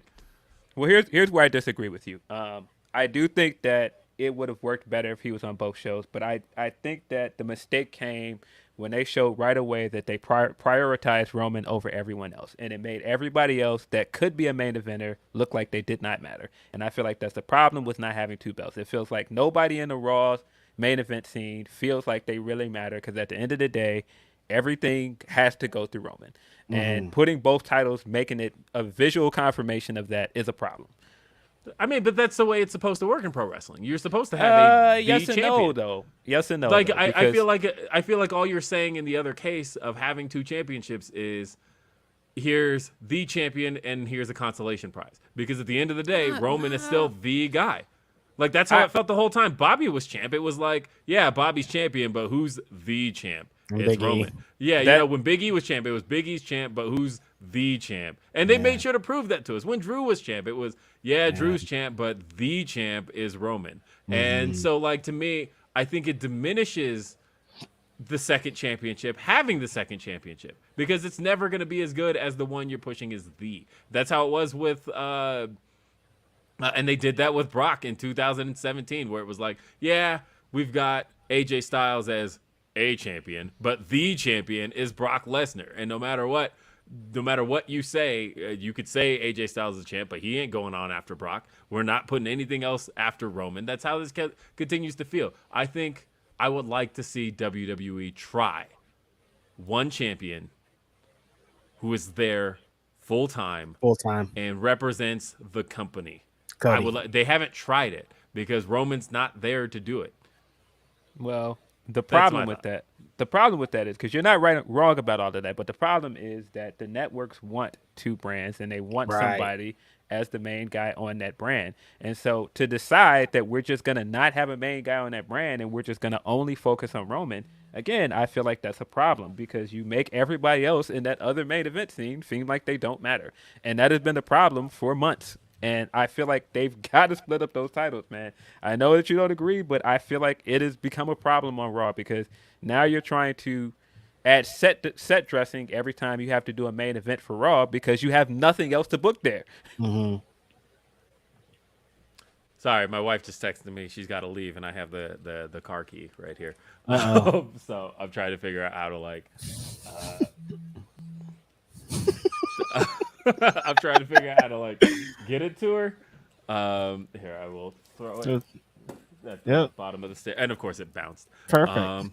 Yeah, and also it doesn't have to be a consolation prize. I don't have a problem with one of the titles being seen as less than, but I But do then feel just like, get an Intercontinental Championship. Like, what's if it's not the championship, then what is it? well, if I feel like consolation prize is a bit harsh because I don't think that it has to be deemed just that. It could be deemed as a secondary title for that brand, and I feel like that's what it's always been. But I feel like it's gotten worse lately because during the Brock reign, everything was focused on Brock. Right now, everything is focused on Roman, and so I don't know. I just feel like there is a happy medium here. I don't think it is all or nothing on either side of this argument. Yes, agreed. And welcome my daughter walking into the shot to go get that key. So let's read some super chats. We haven't read super chats in a while.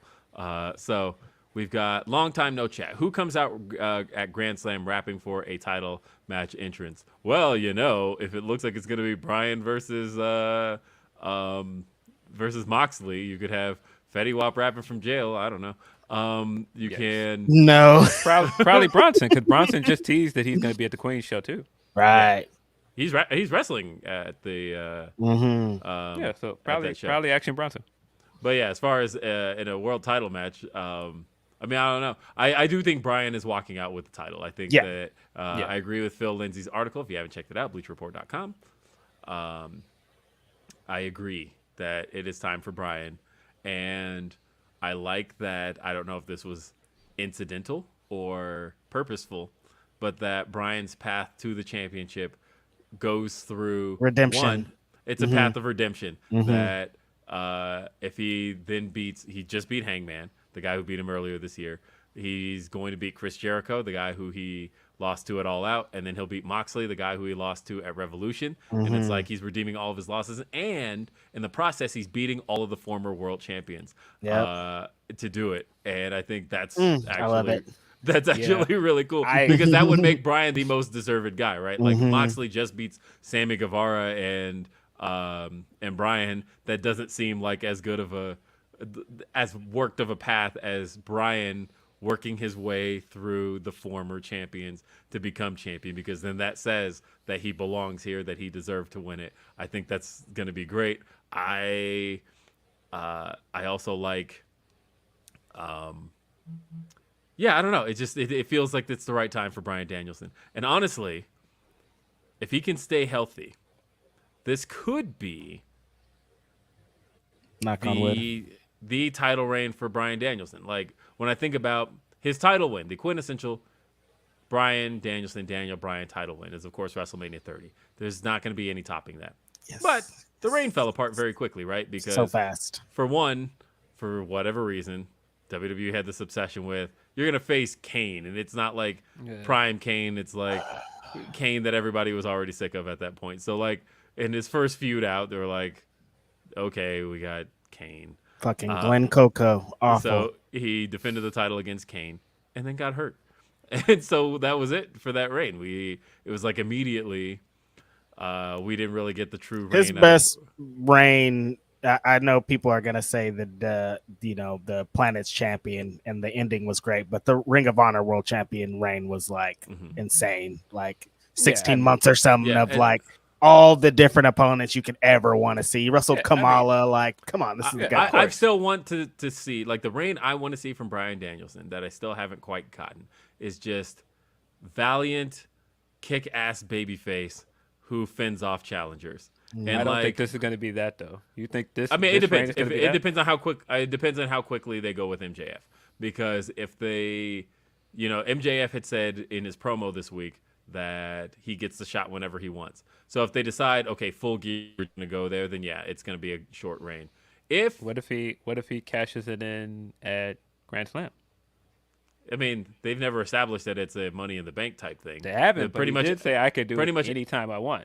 But everybody who's had it so far has gotten it anytime they want. But it's always been like match. It's always been like a declarative statement where it is, okay, I set the tune I set the terms for this match to happen on this date.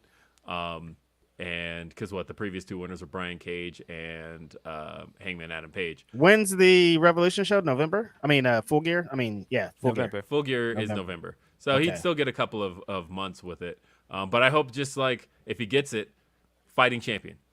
Defend that shit every fucking week. And just give even if it ends in November. You know who Brian is. You know, because Full Gear is November 19th. And I know that because that's my mama's birthday. Shout out to my mama. Shout out to your mom. Which is probably why I'm not going. I was originally thinking of going, and then when they said November 19th, I went, nah, don't. You got to spend your mom's birthday with your mom. Or do you think she'd want to go to Full Gear? Yeah. like have my mom sitting with me in the scrum. Which, hey, Jay Shell did. Her mom was with it. That did happen this year. Yeah, so. Man, the Brian stuff is so smart, by the way. It is. I know people were upset that he lost at the pay-per-view, but the way that they set up all the Garcia stuff with that match and the way they've been weaving the Garcia stuff in between the matchup between Jericho and Brian has been brilliant. The small detail that I noticed, because I've seen people in our chat asking who was the guy that's Elliot Taylor, by the way, that does Brian's theme song. The small detail I noticed is that Jericho came out and did a very straightforward entrance, unlike everything he's been doing for over a year, coming out and doing Judas and having people sing along. It was a very Brian move, wasn't it? It was a very Blackpool Combat Club to come straight out and wrestle basically a straightforward match until he cheated. But Brian, on the other hand, he came out with spectacle. He did the sports entertainment thing of having somebody sing him down to the ring. And so I think that's an interesting story of saying that Brian tried to outdo Jericho in this match, and he's going to come into the next match. And he's going to beat him. I mean, like, the circumstances, the weird thing is, though, the way the circumstances set themselves up for, like, I didn't like Jericho winning either. But now that the tournament is happening and Brian... Now it's good that he beat him. Yeah, because now it's Brian avenging all of his losses. And actually, that's a great story for the tournament. Yeah. The only reason I was put off at first because we didn't get the Garcia segment backstage if you were sitting there watching it live. And I feel like that was important to why he lost, because this is exactly what Garcia told him not to do. He's like, do not cheat. You don't have to cheat to beat him. I know you're good enough to beat him. And he cheated. So that is the thing that's going to make him waver and eventually probably leave JAS. Even the stuff going into the match on Wednesday and having Jericho go, hey, why didn't you come celebrate with me? And you know why he didn't come celebrate with you, because he told you not to cheat. You did exactly what he told you not to do. But even the small details this week of Brian having 2 matches with Hangman and Regal telling us the entire match that we figured we studied those matches, and he came into this match with a plan to take out the arm for the lariat. All of this stuff was great. Yeah. No, I think Brian winning in Arthur Ashe is going to be a great shot. Yes. And I'm like, I've been picturing it for weeks. Not for days now, for days of just seeing Brian holding the belt. He needs to be the champ. Let's just do it. He's the GOAT. Finally. Let's see. I'm ready for it. Maj Hates All says, the bro Phil got $5 hop-off paywall. Fire, shut up and take my money.jpg. And let's see. We got RH says, I am here for paywall. Phil uncorking on folks. Telling you, stop. Get somebody fired up. The first house says 30 somebody fired up. 30 plus years since WWE did a house show in my town. Bought tickets in June with Drew versus Sheamus. No DQ main event, but changed. Now Nakamura versus Gunther for the IC title, and Drew and New Day versus Sammy and Usos. Although I appreciated Kofi's joke about when Sammy and Kevin Owens re-team up, they can be Sam Owen. Sam Owens. Yeah. Sam Owens. So stupid.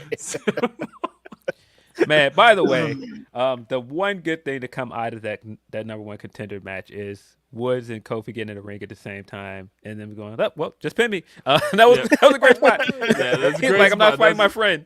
Those guys are the best. They are nobody makes me happier than the New Day. Let's see. Evangelina Gray says, Phil, Matt, and Nick can do whatever. I just want Kenny back. That is very disappointing that we just got Kenny back and now he's already gone again because of some stupid stuff backstage. I know. Unfortunate.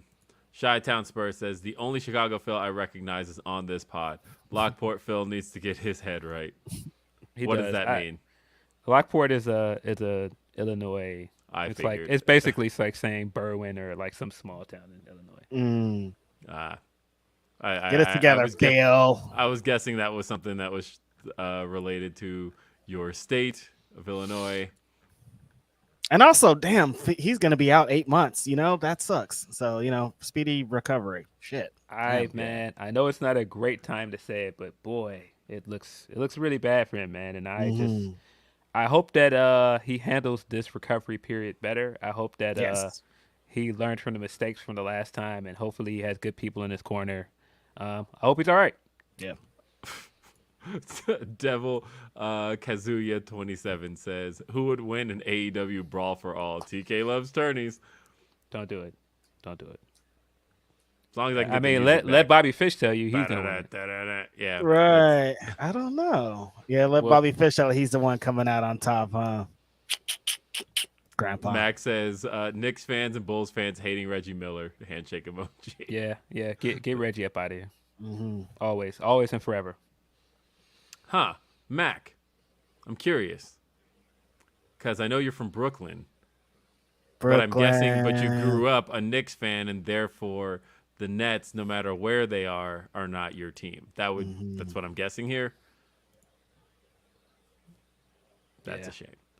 Well, no, because I know that I was at.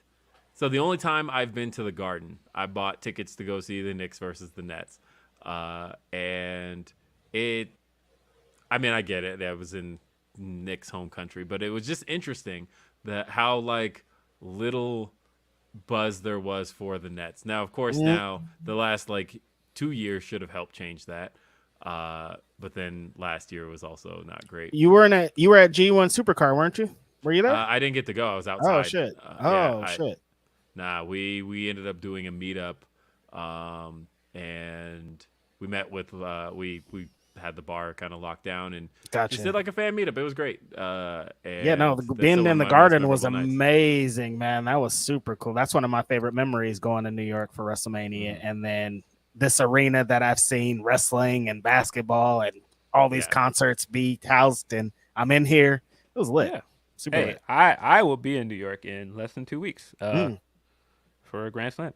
Yeah, shout out to that. My percentage on that has dropped to 0. I will not be there. And the reason I will not be there is because my daughter informed me she's got her first real big so she joined the Dance and Palms team at school, and the homecoming game is that Thursday, and I was looking at flights and I'm like, there's no way I would be back in time for that. Not missing it. Sorry, I will not be at Grand Slam this year. I was last year. It was a great memory, and I'm hoping that everybody gets to have a good time and has fun. I'll probably, next 2 events I do are probably going to be Full Gear and Survivor Series. So you just told us you were doing Full Gear. You can't go to Full Gear. That's your mom's birthday. Sorry, Full Gear, it's my mom's birthday. Sorry, that was a leftover thought from like a week ago, but before I knew what Full Gear was. Where's Survivor Series this year? Boston. Remember it sold out hella quick. Yeah. TD Garden. I ain't got shit lined up. Y'all come to California. I ain't flying nowhere. God damn it. So about to go watch WWE house show next week. Might just be Oakland. I'm not going to that. I'm kidding. Let's see. Ferdhausen says, was expecting a 50-50 chant for the titles, but they're red hot for Acclaimed. So success for Swerve to go heel and get the heat. Yeah. Pretty much. I feel like he's been waiting too. Every time he gets a chance to do heel stuff, you can tell he's enjoying it. He's having so much fun. It's So hilarious. I feel like he's just waiting to turn heel. When he came out to interrupt him, the smug look on his face, he was like, he's having so much fun out there. Roy says, no, Tim Duncan is an unforeseen heel turn.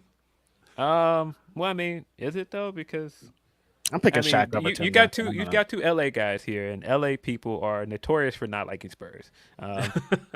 I mean, look, I will say this. I hate it. You guys remember that Missy? Do you remember that Missy Elliott commercial, the Sprite one, where it started with the "I'm the Tim Duncan and he ain't frontin', drop the rock and he'll show you something." Kobe Bryant, slam dunk giant. I love that. Yeah, I outplayed the Kobe, son. Don't try it. Yeah, no, great commercial. They don't make them like they used to, you guys. No, damn it, bro. That telling you, man, that Iverson Jadakiss commercial, classic. I'm saying, man. Now, although I will say we were just talking in Chicago about this, but like Sprite commercials always feature black people, right? Like Sprite was like always advertised to black people, but like I don't know black people drinking Sprite like that. Like Sprite is always the addition to something alcoholic, but otherwise nobody is just like. Yeah, there weren't a lot of Sprites at the function, even though they were hardcore advertising to us so hard. Like they just were like, "You guys drink Sprite," and we're like, I don't know, man. They had Drake turning into a robot, with, like Sprite coming all out of him. But did otherwise, work, you guys. But yeah, Sprite. Well, until like Dirty Sprite came out. Now, well, again, like I was about to say, it's definitely people out there drinking Sprite. Bro. It's just, I'm just saying, but it ain't nobody's like go-to drink. It is a all right. You got any Sprite, and it's usually the base for something else. Let me get some Sprite for this lean or this vodka. Yeah, definitely, for sure. I just but Sprite is a go-to at McDonald's. A lot of times when I went to McDonald's, that's the go-to pop. That's true. I mean, Fountain Sprite is like a different Sprite. It is not the same drink at all. I don't know in what universe is that like Sprite. Like if they could sell Fountain Sprite, right? Bottle that up, dude. Why aren't you bottling it up? Yeah, it is not the same. That's a go-to at most burger places. At Five Guys, you get the grape in there, get the grape Oh Sprite. yeah, come on, bro. That's a black ass drink. Yep. That's just a non-alcoholic dirty Sprite, pretty much grape Sprite. Come on, man. Adam Russo says, I get the feeling Punk knew he was hurt again coming out of the match and facing more time out, and it turned what was probably meant as a clearing of the air on the Colt stuff into a full-blown rant. Possibly. I mean, you could tell, like, in the match he was selling that arm pretty often. There were parts of me that got it, and then parts of me that were like, Punk, stop. I mean, most of me was like, Punk, stop. But there was like a 10% of me that was like, you ever just be mad about something, and then you think you've said your piece, but then something else comes to your mind, and you're like, wait, hold up. And another thing. Yeah, and another thing, right? Exactly. I'm like, there's a piece of me that knows that feeling of just being mad about some shit, and I just got to get more of this. I had to say it right now. I can't hold it in anymore. I'm letting loose right now. Because like where he's like, look, I'm done talking about Colt Cabana, and then like 10 minutes later is like, and another thing, this guy's got a bank account with his mom. Like he just, yo. Yeah, but see, that's why I'm like people that were like, this was all planned. He just went in there with this worked promo to go on.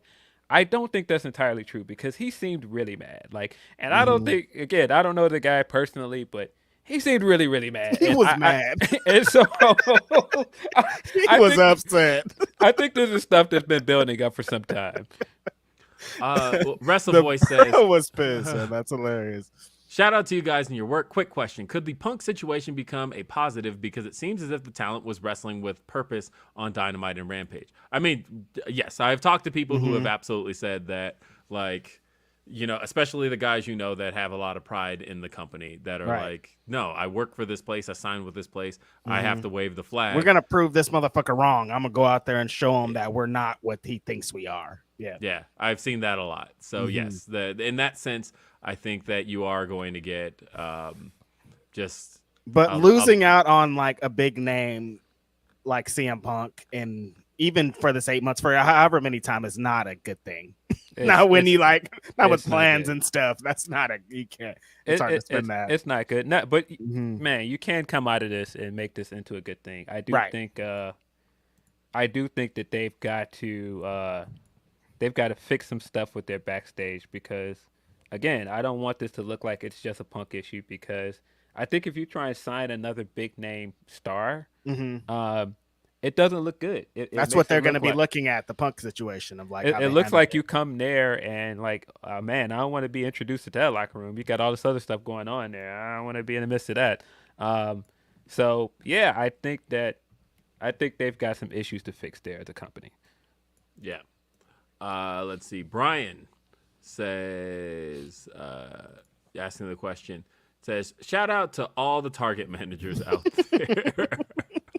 Yeah, Punk was tripping. It's hard as hell being a Target manager, man. Talk about a job that isn't easy and Punk could never do. Man, Found out how he feels about the working class along with everything else. But see, I'll say this.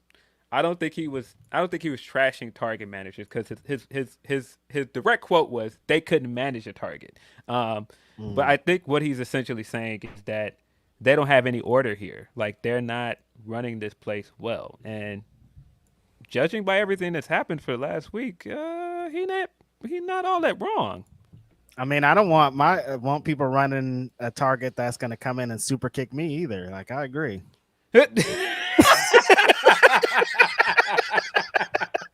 Nah, so, look, man. I just again, I don't want to get into whether I agree with stuff he says because I do think that he was out of line in a lot of stuff that he said about them. But I do think that there's fair criticism about the management there and what's going on there, especially when you look at, like I said, everything we've heard about the company for the last 3 weeks. The Gresham thing, like, yeah, there's a lot. Yeah, I feel you. Yep. Carlos says, do you think there is a possibility we won't hear the outcome from the investigation due to Punk's injury? I'm sure it complicates the situation entirely. Also, I want to send love to everyone. Sending love from the Bay Area. Hey, Bay Area, like that. Tell the people that 40 Water is back. Shout out to Carlos. Yo, I saw. We beat to rap what key beat to like. I think about that track a lot, actually. I would, I have to because every time I go outside, it's playing. I like there's a drone a fly by with the boombox on it playing. I'm like, why is it? What's going on there? Yeah, that's a normal one. No, that was a great use of the Rebirth the Slick sample. So, and that's the homie, my homies in the conglomerate. Shout out to D Rogue, Midas Creed, and Alpha Zove. That's their entrance too. So that's probably why it's always in my head. Oh, West Coast Pro, baby. All right. Well, do we have 500 more CM Punk questions? No. Yeah, we do.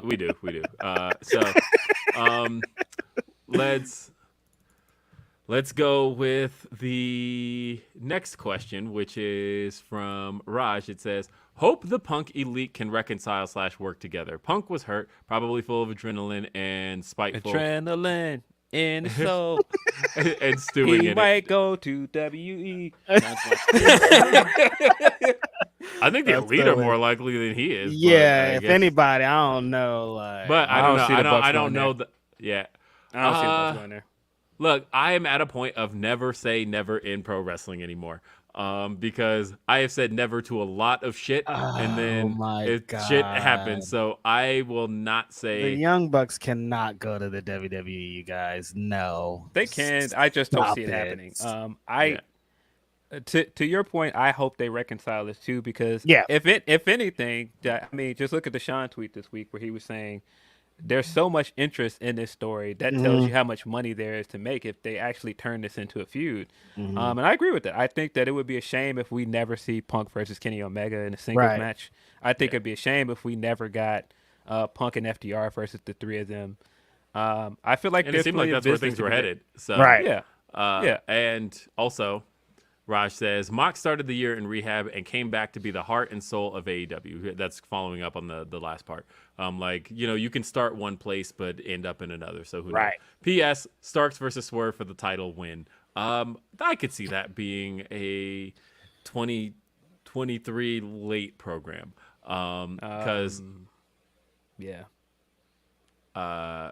you know what's interesting though to me is that with everything that happened and the fact that we'll probably in the next couple of months see a split between Keith and Swerve. I'm sure it's coming.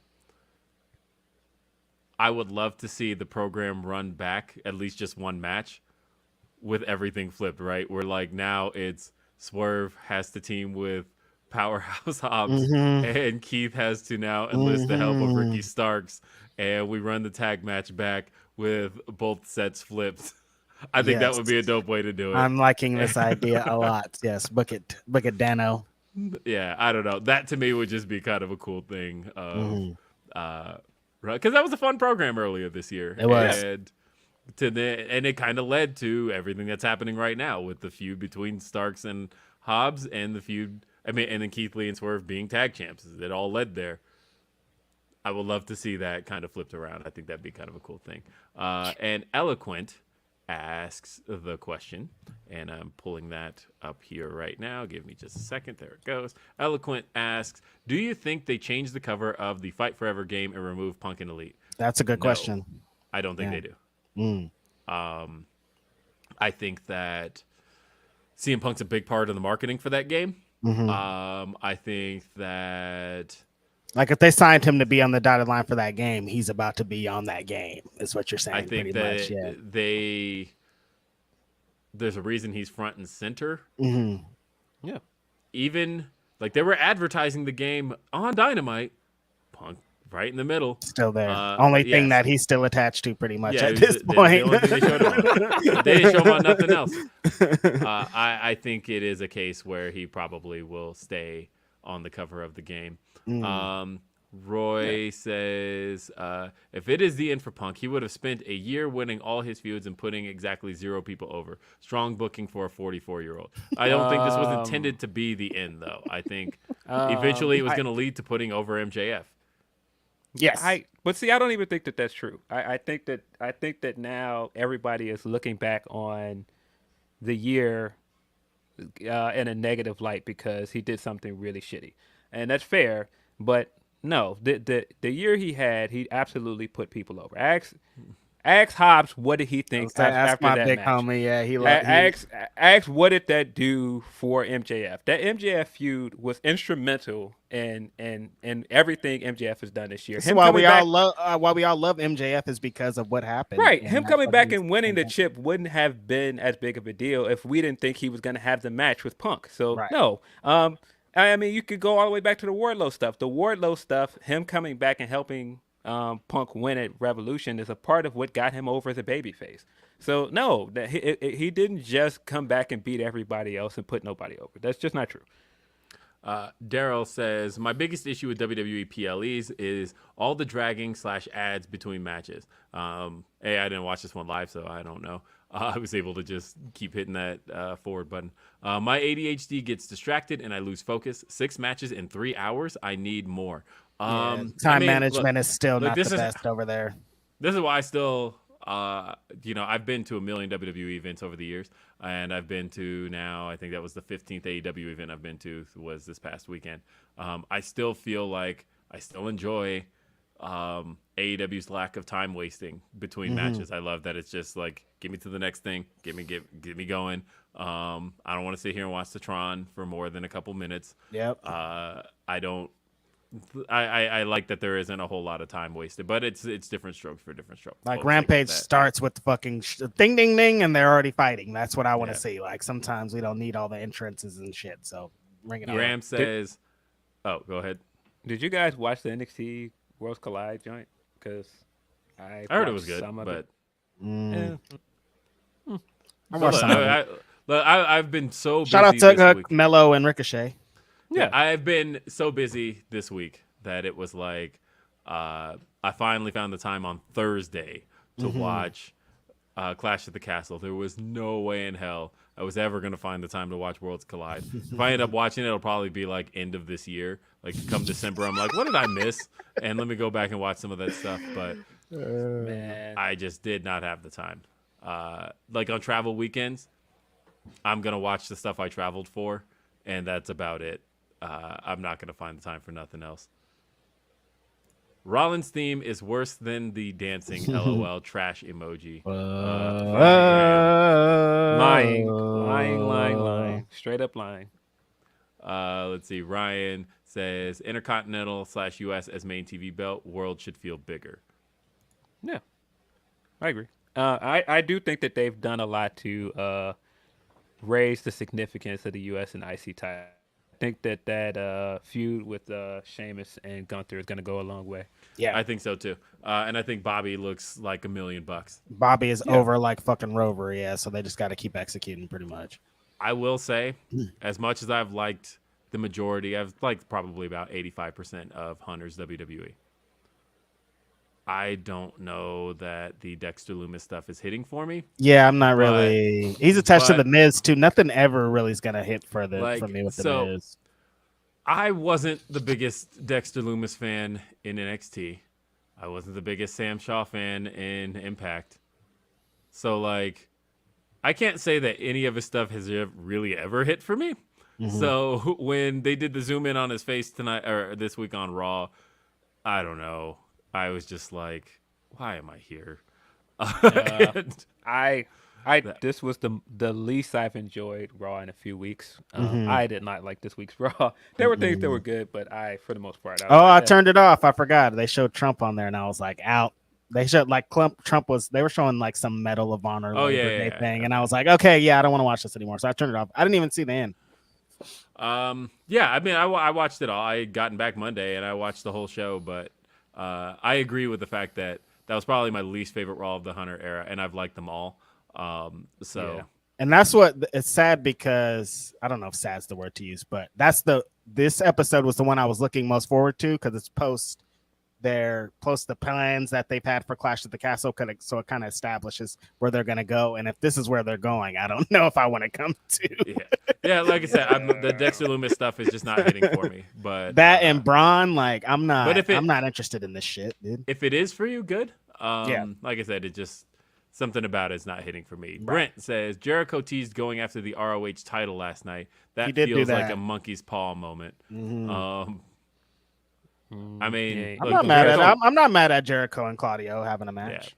Yeah. No, man. By the way, Claudio versus Dax. Claudio and Dax, bro. Hey, yo, they went for it. Jeez Louise. I mean, yeah, I really like that they took the time after the pay-per-view to let the Ring of Honor titles main event both shows, and both main events were really good.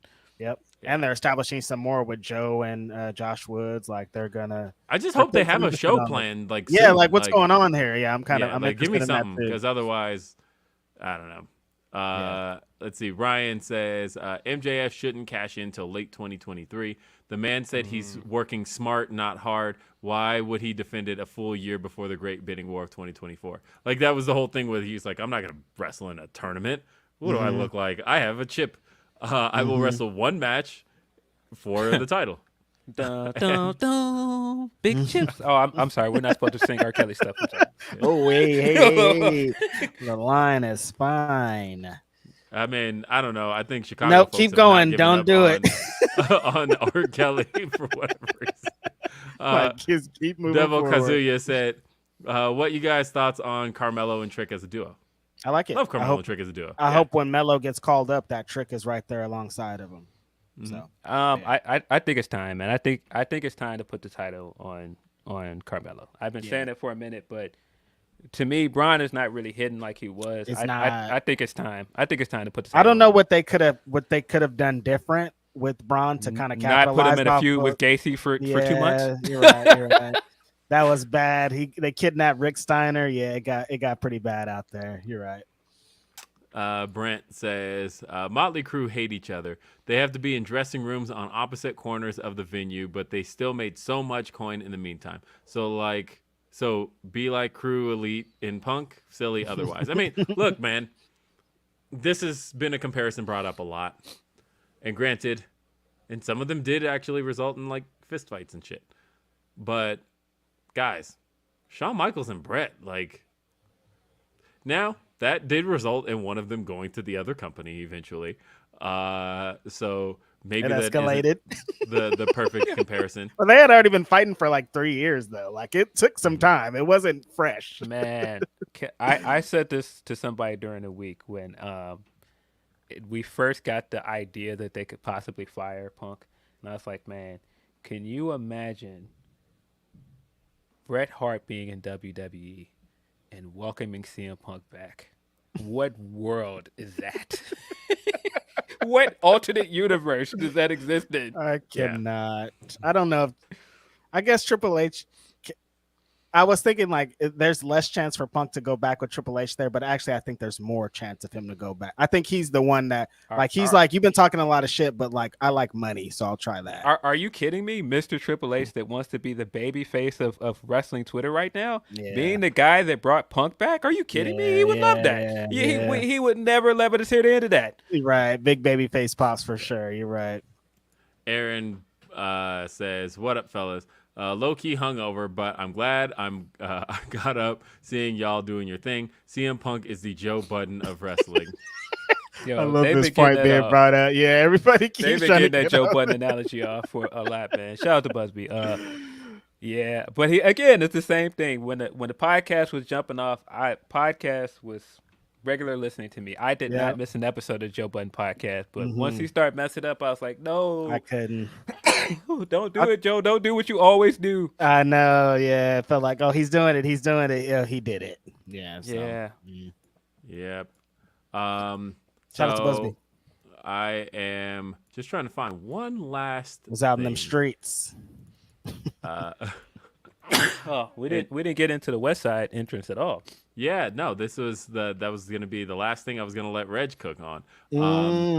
But I know that Tony P in the chat, I hope you're still there, Tony, had sent in a Humper chat that has fallen off the radar at the moment and had asked me to read it. I've been on the hunt for it. I cannot find it. Tony P, if you are still there, just send it in the regular chat, and I will make sure I read it. Yes. Because you did pay for a Humper chat, and I want to make sure that gets read. So I'll get that up on the screen if you just send a regular chat in. So the main event of Dynamite this week. Look, West Side Gun. We knew he was going to have a presence in Buffalo, and he had even tweeted that he bought them first 2 rows. Big flex. Filled it up with bloods. Big flex, yo. Filled the first 2 rows up with blood. I don't know who said this, by the way, but now I can't unsee it. Finn wearing that purple rag in his back pocket, and people keep saying he's from Grape Street. Bro, crying when I saw that. I said, wait a minute, Finn Grape Street cuz? Oh my God, that is silly, bro. Yes, this was a years in the making moment. A lot of years in the making moment. I've been trying to think of like how to put into words how important this moment was as a hip hop and wrestling fan, as a West Side Gun fan, as a black wrestling fan. How important this moment was. Like, there's been some moments before, like people bringing up 3-6 Mafia this week, and I think that's probably the closest you could get to this, like due to their background and where what they represented. They were on some. Their name is 666 Mafia, like 3 6s. They were on some devil worship and shit, and for them to go to that to like winning, they won an Oscar, and then they end up on wrestling TV. There's the Jagged Edge moment we all love. There's been some black music moments in history that have hit super hard. But for me, this one far and away, there's nothing even close that has touched what happened on Wednesday night in Buffalo. West Side Gun has been the representing for hip hop and wrestling for so long. Like 10 years ago, I've been rapping for a long time. About 10 years ago, I used to try to do wrestling bars. Like, I'm going to talk about this. I'd have songs in there, but people thought I was corny. I stopped doing it because I was like, when I would do it at shows, people would be like, what the fuck? Why are you talking about Bruno San Martino or whatever? And so then this guy came out, a fucking drug dealer. He's been to jail. He's rich. He has all these great. He's a super cool guy, and he's talking about wrestling all the time. Every single one of his songs, there's at least one bar about pro wrestling. There's samples about pro wrestling. He His starts whole every line with "Ayo." his whole aesthetic is some pro wrestling shit, and he's been representing for that culture for so long. If you've watched wrestling in the last 5-6 years, you've probably seen him front row in either WWE, AEW, sometimes at Hog Wrestling. He's everywhere that needs to be, and he's been in AEW shows multiple times, and they don't even acknowledge him. There's been times where he's been front row, and they don't even say anything about him. So it's been crazy. But he's been representing. His merch is wrestling. That's what led to this moment. And so for that to lead to Daniel Garcia's cooking, it's been cooking for a long time. I saw him on West Coast Pro. He's on his way. He's just like, I talked to him when he's getting signed to AEW and about to go. And it's just like talking to him, getting to know him. He's from Buffalo. Eventually you're going to be on TV wrestling Bryan Danielson in the 2 out of 3 falls match. That's going to lead to you getting here, and your entrance is going to be in Buffalo. West Side Gun, this person that has been supposed to get this kind of moment because he's been representing for the wrestling thing for so long. Him to come out, Dr. Birds, a song talking about cocaine, shooting people. Like, this song shouldn't be on national television with little kids watching. This is a drug dealer talking about drug dealers he's made. Right brick on my brick. Right brick. Tell Virgil, right brick on my brick is the last line. The brick he's talking about is drugs, cocaine. That's the brick he's talking about. And he got to shout out fucking Virgil. Also, another super huge moment. Rest in peace to Virgil. That Virgil is saying his name is said on wrestling channels. So all these things lead to this song being done. West Side Gun comes out and raps that.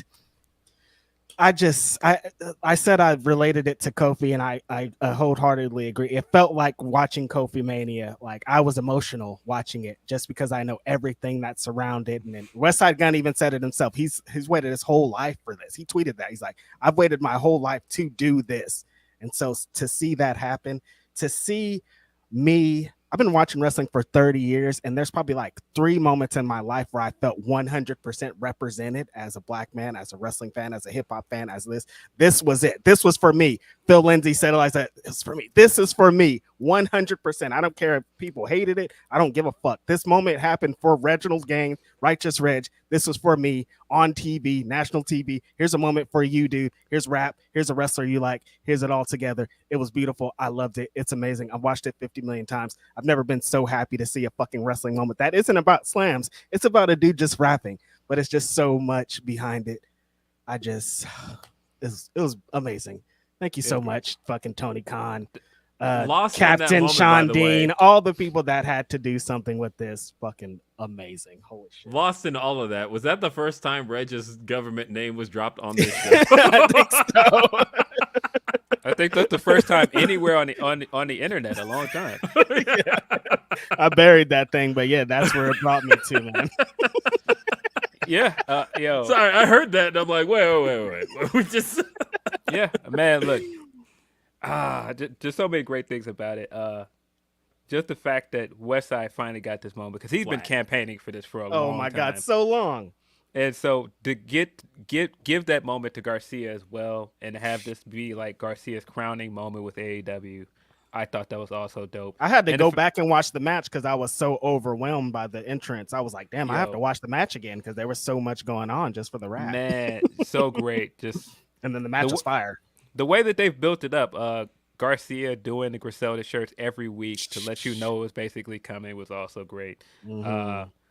Man, and really to get the promo afterwards and have you to be like, this was the worst night of my life. I mean, in a lot of ways it was because it's like this was Garcia's moment. It felt like like a few months ago, everybody was like, Yuta's the breakout star of the year, and now people are just like, push you out of here, get that cat out of here. Like the essentially they want Garcia to take his spot in his group. So it's like, yeah, it's rough out here for old youths.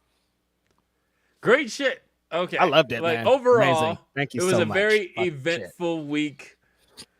It had its ups, it had its downs, it had everything in between. Like I said, shout out to everybody who came and said hi in Chicago this week. I greatly appreciate it, and I hope that next time, like, don't hesitate. I saw somebody send a message that was like, and we got the super chat earlier that said, didn't want to bother you guys. Hell no. Always Please, come to- bother. always- No one's ever always come to say bothered. hi. We It's weren't gonna never- be mad. Whatever. Listen, if we're up eating pancakes at 2 a.m. too, we're in the same place. This is That's a true. comment. You could have just been like, "Hey, fancy this." I did don't know. have one person on my plane. I think it was coming back from Double or Nothing, and I don't remember the name, but he apologized. He was like, "I didn't want to bother you while you were asleep, but because I sleep on my flights." Yeah, don't wake my guy up, man. Yeah, don't wake the Don't- boy up. He don't has do that, a I strict suppose. schedule. He was like, "I didn't want to bother you while you were asleep, but I just wanted to say what's up and that I love Grapsody." And Yeah, no, the yeah. fan interactions that we had in Texas and Florida and Vegas this year, I think about those on the daily. Those are awesome. Please continue to tell us. It was great. that And you support shout it. It's out great. Shout out Shared Delaware for basically being my mental support through a lot of all of that. And she pretty much hung around me like the whole weekend. And yeah, it was just a great time. I want to make sure. He hasn't go told ahead. you guys he completely no-sold me on an invite this weekend. By the way, Wow. completely no-sold the guy. Just W. big time, your boy. Just like Punk. W. What's up with that? Will Washington, what you did? Why'd you do that? Big Wait, time, what? your guy. Just like Punk did. Will So- Washington, what did you do? What did I do? So Saturday I did nothing wrestling related other than watch Clash that morning, and then I went to a barbecue with my big bro that I shouted out earlier, and I was Oh, talking to him, yeah. and he was like, "Yo, Will's in town." I was like, "Yeah, he's here," and he was like, "Yeah, he's welcome to come by." And so I put that group chat. I was like, "Hey, my big bro said if you want to stop by, you can stop by." Oh, Completely no sold the kid, man. Never seen it. He I'm didn't see sorry. that text. I forgot all about that. I mean, you knew I was at GCW Shame. that night. Like, what? No, what was I Mixie gonna Boys do? is in the building. What was I Mixie gonna- Boys is Dang, in the completely no building. sold your Was guy. I No, gonna- it would have been completely in the other direction. I'm of course making fun of him. Yeah. It would have been way back south because they were out in Hoffman, which is north. Yeah, was if all I the way wasn't back out in the Hoffman, suburbs. like if this were like, Forbidden Door, I probably would have been like, oh yeah, sure. It probably wouldn't have been nearly as far, but yeah, yeah, there were being out- definitely people Saturday night. They were like, "Oh, are you coming out here to GCW?" And I was looking around and I was like, "I am in the suburbs, way south. I ain't coming out there, yo. I'm sorry." I'm not going to make it. I mean, let me tell you Oh, yeah, the make it. difference between, I guess, last thing, because now the show's run really long. I told you I had to drive around some wrestlers, and it was a good time. Picked a few people up from the airport. That's you know what's what up. happens when you let people know that you have a car, and so Surprised they didn't try to put the ring in your damn car. As soon as they find out you have a load up a couple of them turnbuckles, bro. I mean, Phil, how many people did we drive from? Our car had 1, 2, 3, Five? 4. What was it? 5 people in it coming out of All Out. So we were pulling up to hotels, letting people out. That was how that went. But shout out to Denise though, because Denise was, so me and Denise stayed at the same hotel, but she wanted to get out first. And the reason she wanted to get out first was because she's like, I have gold in my hands. The CM Punk interview, or the CM Punk conference, because I have it from, like, the AEW one doesn't start immediately, right? But she's got it from the beginning. She has it from the moment. Like, she's got the one everybody's referencing. Anytime you see anybody pulling footage from it or talking about it, they're always going to Denise's. It's almost at 1 million views, hers is. Because, so she was just like, look, I don't care what the rest of y'all are doing. I need to get back to the hotel and get the shit uploaded like 5 minutes ago. And so we were like, hey, we Always might go working. get some. We were like, might go get something to eat. She's like, nope. No Back time. to the hotel. No, we drove. She was That's the what's first one. We up. drove her back and then He dropped knows. everybody else off in the process. And yeah, that was. Got to get this footy uploaded. I ain't got time for that. Yeah, and she did the right thing. That was exactly what needed to be done. But anyway, all I was saying was that, look, next time, guys, I will say absolutely to anybody who needs a ride around Hoffman, if your flight is from O'Hare, but that 45-minute drive from Hoffman to Midway is one I will only make minimum one time. Yeah. Yeah, that's a rough one. So Did Tony P put his chat back in there? yeah, let me read Tony Tony P. Tony P says, The three men that led that meeting sent a message in promo/actions during the show to fans and Punk that they can be the ace, Mox, lead the locker room, Chris, and can put over youngsters well, Brian. Yeah. Yeah. Pretty much, yeah. Yeah. Yeah. I am looking forward to seeing how they salvage this. I know that this is a very serious moment in wrestling, but a part of me also thinks that some of this is very funny because I'm Some of easily this is amused by things. hilarious. Some of this is very funny to me. my God. And I cannot lie, some of the scrum was extremely funny to me. And man, it's not The lost on Brett me. said he got a joint bank account with his mom. I'm sorry, you guys. I- that didn't. I was crying at that point. He thought that was the burn of the century, bro. He thought he got him all the way up out of here with that He part. did. He did. Like I don't know if you know this, Mr. Brooks, but a lot of people have their mother still on It's their, not that on wild, their bank man. account. Like, That's like a thing. that's the thing, because a lot of people start their account with their mother and they just never take her off. Right. It's very common. Some people even live with their mom. Punk, I don't know. It's not. That's not really that crazy, but it's common. man. Come on. But man, it's not lost on me, and that's why I said this was a very bizarre but rewarding weekend in a lot of ways, because when I really think about it, if you go back and say that if this is the definitive end to Punk at AEW, I've been there for everything. I've seen every big moment for him. We saw history transpire in front of us, and that's Seriously. just wild shit. But we got to go. This has been a really long show. I want to shout out Aaron really quick, who says, just showing some love. Will, it was great to meet you at GCW. Thank you. I agree. Great to meet you as well, Aaron. And I want to say thanks to everybody who tuned in for this extended edition of Grapsody. Sorry, Sean, it was so long. But thank you for Philip Lindsey, for Righteous Reg. I'm Will Washington. Join us this week for some more, because we'll do Ask Grapsody later on this week. Until then, we'll see you next time. Have a great day. Peace.